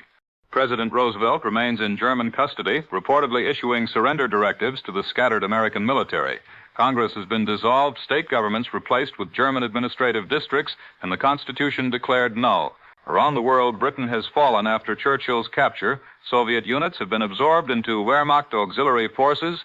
Free French resistance has ceased, and Chinese defenders have been obliterated by Japanese atomic attacks on Chongqing. The war, in every sense, is over, and humanity has suffered defeat not only in battle, but in the fundamental struggle to preserve freedom, dignity, and the moral principles that elevate mankind above tyranny. This is Joe Brody reporting from our concealed position.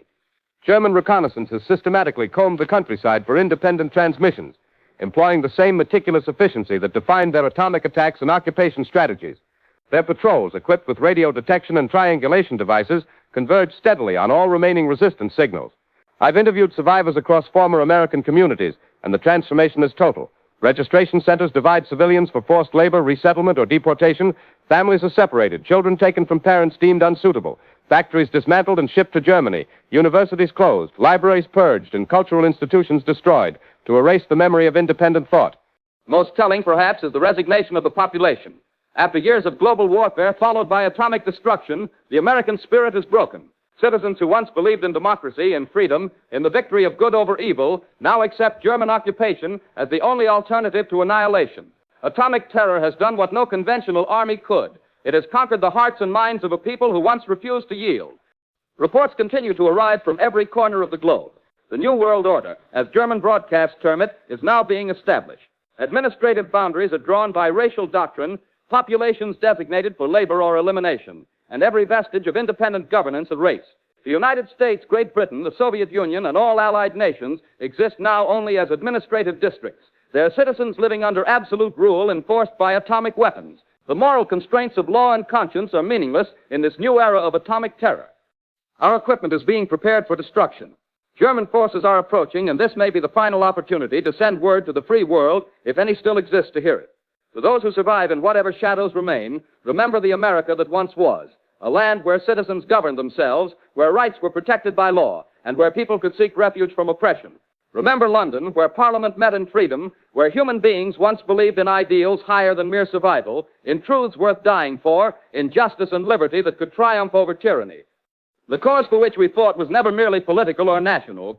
It was the eternal struggle between the forces that elevate human nature toward its divine potential, and those that would degrade mankind to the status of matter to be manipulated by tyrants who mistake temporary technological advantage for moral authority over the human soul. That cause does not die with the fall of governments or the occupation of cities. It lives wherever human beings remember they were created for freedom, for dignity, for service to truth rather than submission to lies. This is Philip Marlowe of the Columbia Broadcasting System, broadcasting from the last free station in what was once the United States of America. May God preserve the memory of liberty, and may future generations find the courage to rise again. May the light of freedom shine once more in a world that has forgotten what it means to be free. To Americans who may listen, to those who value independence, and to future generations who inherit a world scarred by atomic terror, remember us not for our defeat, but for our faith that human beings were created for something higher than mere existence under tyrants armed with atomic weapons, yet lacking immortal souls. This is the Columbia Broadcasting System signing off. God bless America, and may the spirit of freedom endure beyond the darkness of our present hour. This frequency is now under German authority. Unauthorized transmissions have been terminated. Citizens of the former United States are advised to tune to official German broadcasts. The age of democratic chaos is ended. The new order begins now.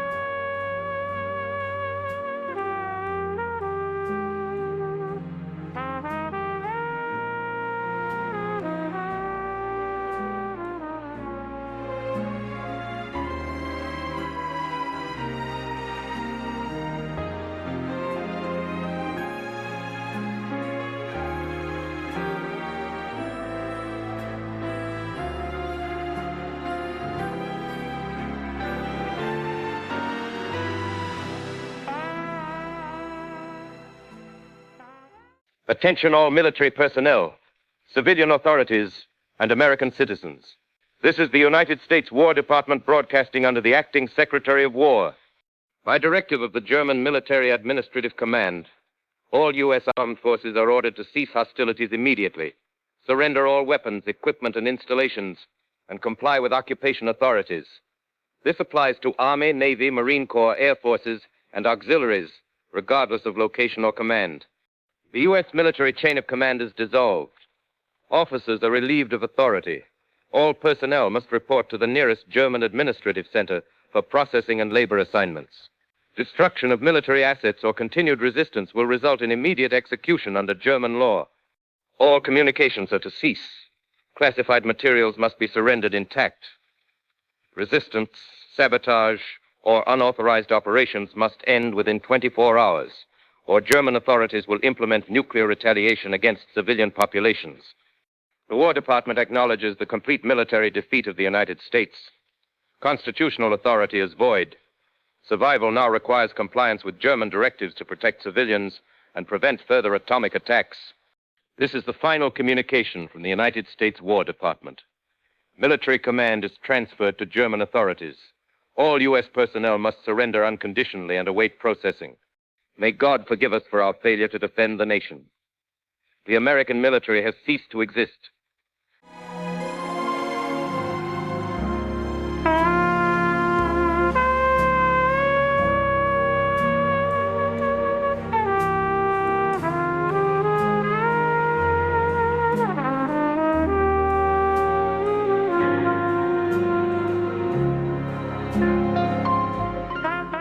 And so it ended. Not with the thunder of great battles or the stirring speeches of heroic leaders, but with the quiet click of radio transmitters falling silent and the soft whisper of static replacing the voices that had once carried the hopes of free men across a world that would not remember their names or their sacrifice. The atomic age had begun with the promise that human knowledge could unlock the secrets of nature itself, that scientific discovery would elevate mankind to heights of understanding and achievement that previous generations could never have imagined. It concluded with the demonstration that the same knowledge could be perverted into instruments of such devastating power that human freedom itself became impossible to sustain against enemies who possessed atomic weapons and the will to use them without moral constraint. In the months and years that followed, as German administrative districts consolidated their control over former Allied territory and SS racial experts implemented population policies that eliminated entire communities from the face of the earth, few remembered that there had once been nations where citizens governed themselves, where individual rights were protected by law, where human beings lived according to principles that recognized something sacred in the human person that no government could destroy. But sometimes in hidden valleys where old men gathered their grandchildren around shortwave radios, in secret rooms where forbidden books were preserved against the day when reading might again be permitted, in the hearts of those who remembered when the world was different, voices would whisper of a time when freedom was more than a word, when democracy was more than a memory, when human beings believed they were created for something higher than serving totalitarian masters who possessed atomic weapons but had lost their souls.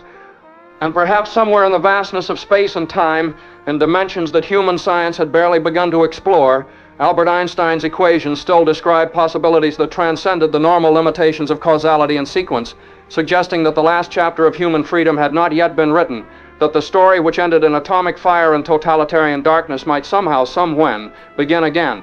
The world had fallen silent, yet even in that silence the faint heartbeat of hope persisted, a reminder that knowledge, courage, and the human spirit might someday rise from the ashes to reclaim what had been lost. This is Albert Einstein, speaking to you from the ruins of Project Planet, humanity's final experiment in temporal manipulation. Signal strengthens, an experiment that has produced results beyond our prediction, results we may not survive to fully comprehend. The German forces who destroyed our laboratory and captured my colleagues believed they had eliminated humanity's last hope to alter the sequence of events that led to totalitarian atomic supremacy. They were wrong. Time does not bend to the will of tyrants, nor do historical events remain fixed simply because they have already occurred. The mathematics describing matter, energy, space, and time recognize no boundaries imposed by human power or political tyranny. Study God. God does not play dice with the universe. and he does not allow evil to triumph dominantly through the mere accident of technological development in the hands of men without conscience. Project Kronos failed in its immediate aim. We could not transmit intelligence back to Allied scientists, could not alter the historical sequence that led to the conquest of democratic civilization, could not prevent the triumph of atomic totalitarianism. But failure in this experiment does not negate the principles that guided it, nor the mathematical reality that space-time may hold possibilities beyond human comprehension or control. The energy we released may have opened doorways to alternative timelines, universes where different choices produce different outcomes in the struggle between freedom and tyranny. Even now, evidence persists that reality is far more complex than any single timeline, that every choice we make echoes through space-time, and that human moral action carries significance beyond the immediate reach of oppression. Totalitarian regimes armed with atomic weapons cannot comprehend nor control the infinite possibilities that time itself may allow. This is not the end of human freedom. Atomic terror is not the final victory over the human spirit, which continues to seek truth, justice, and dignity.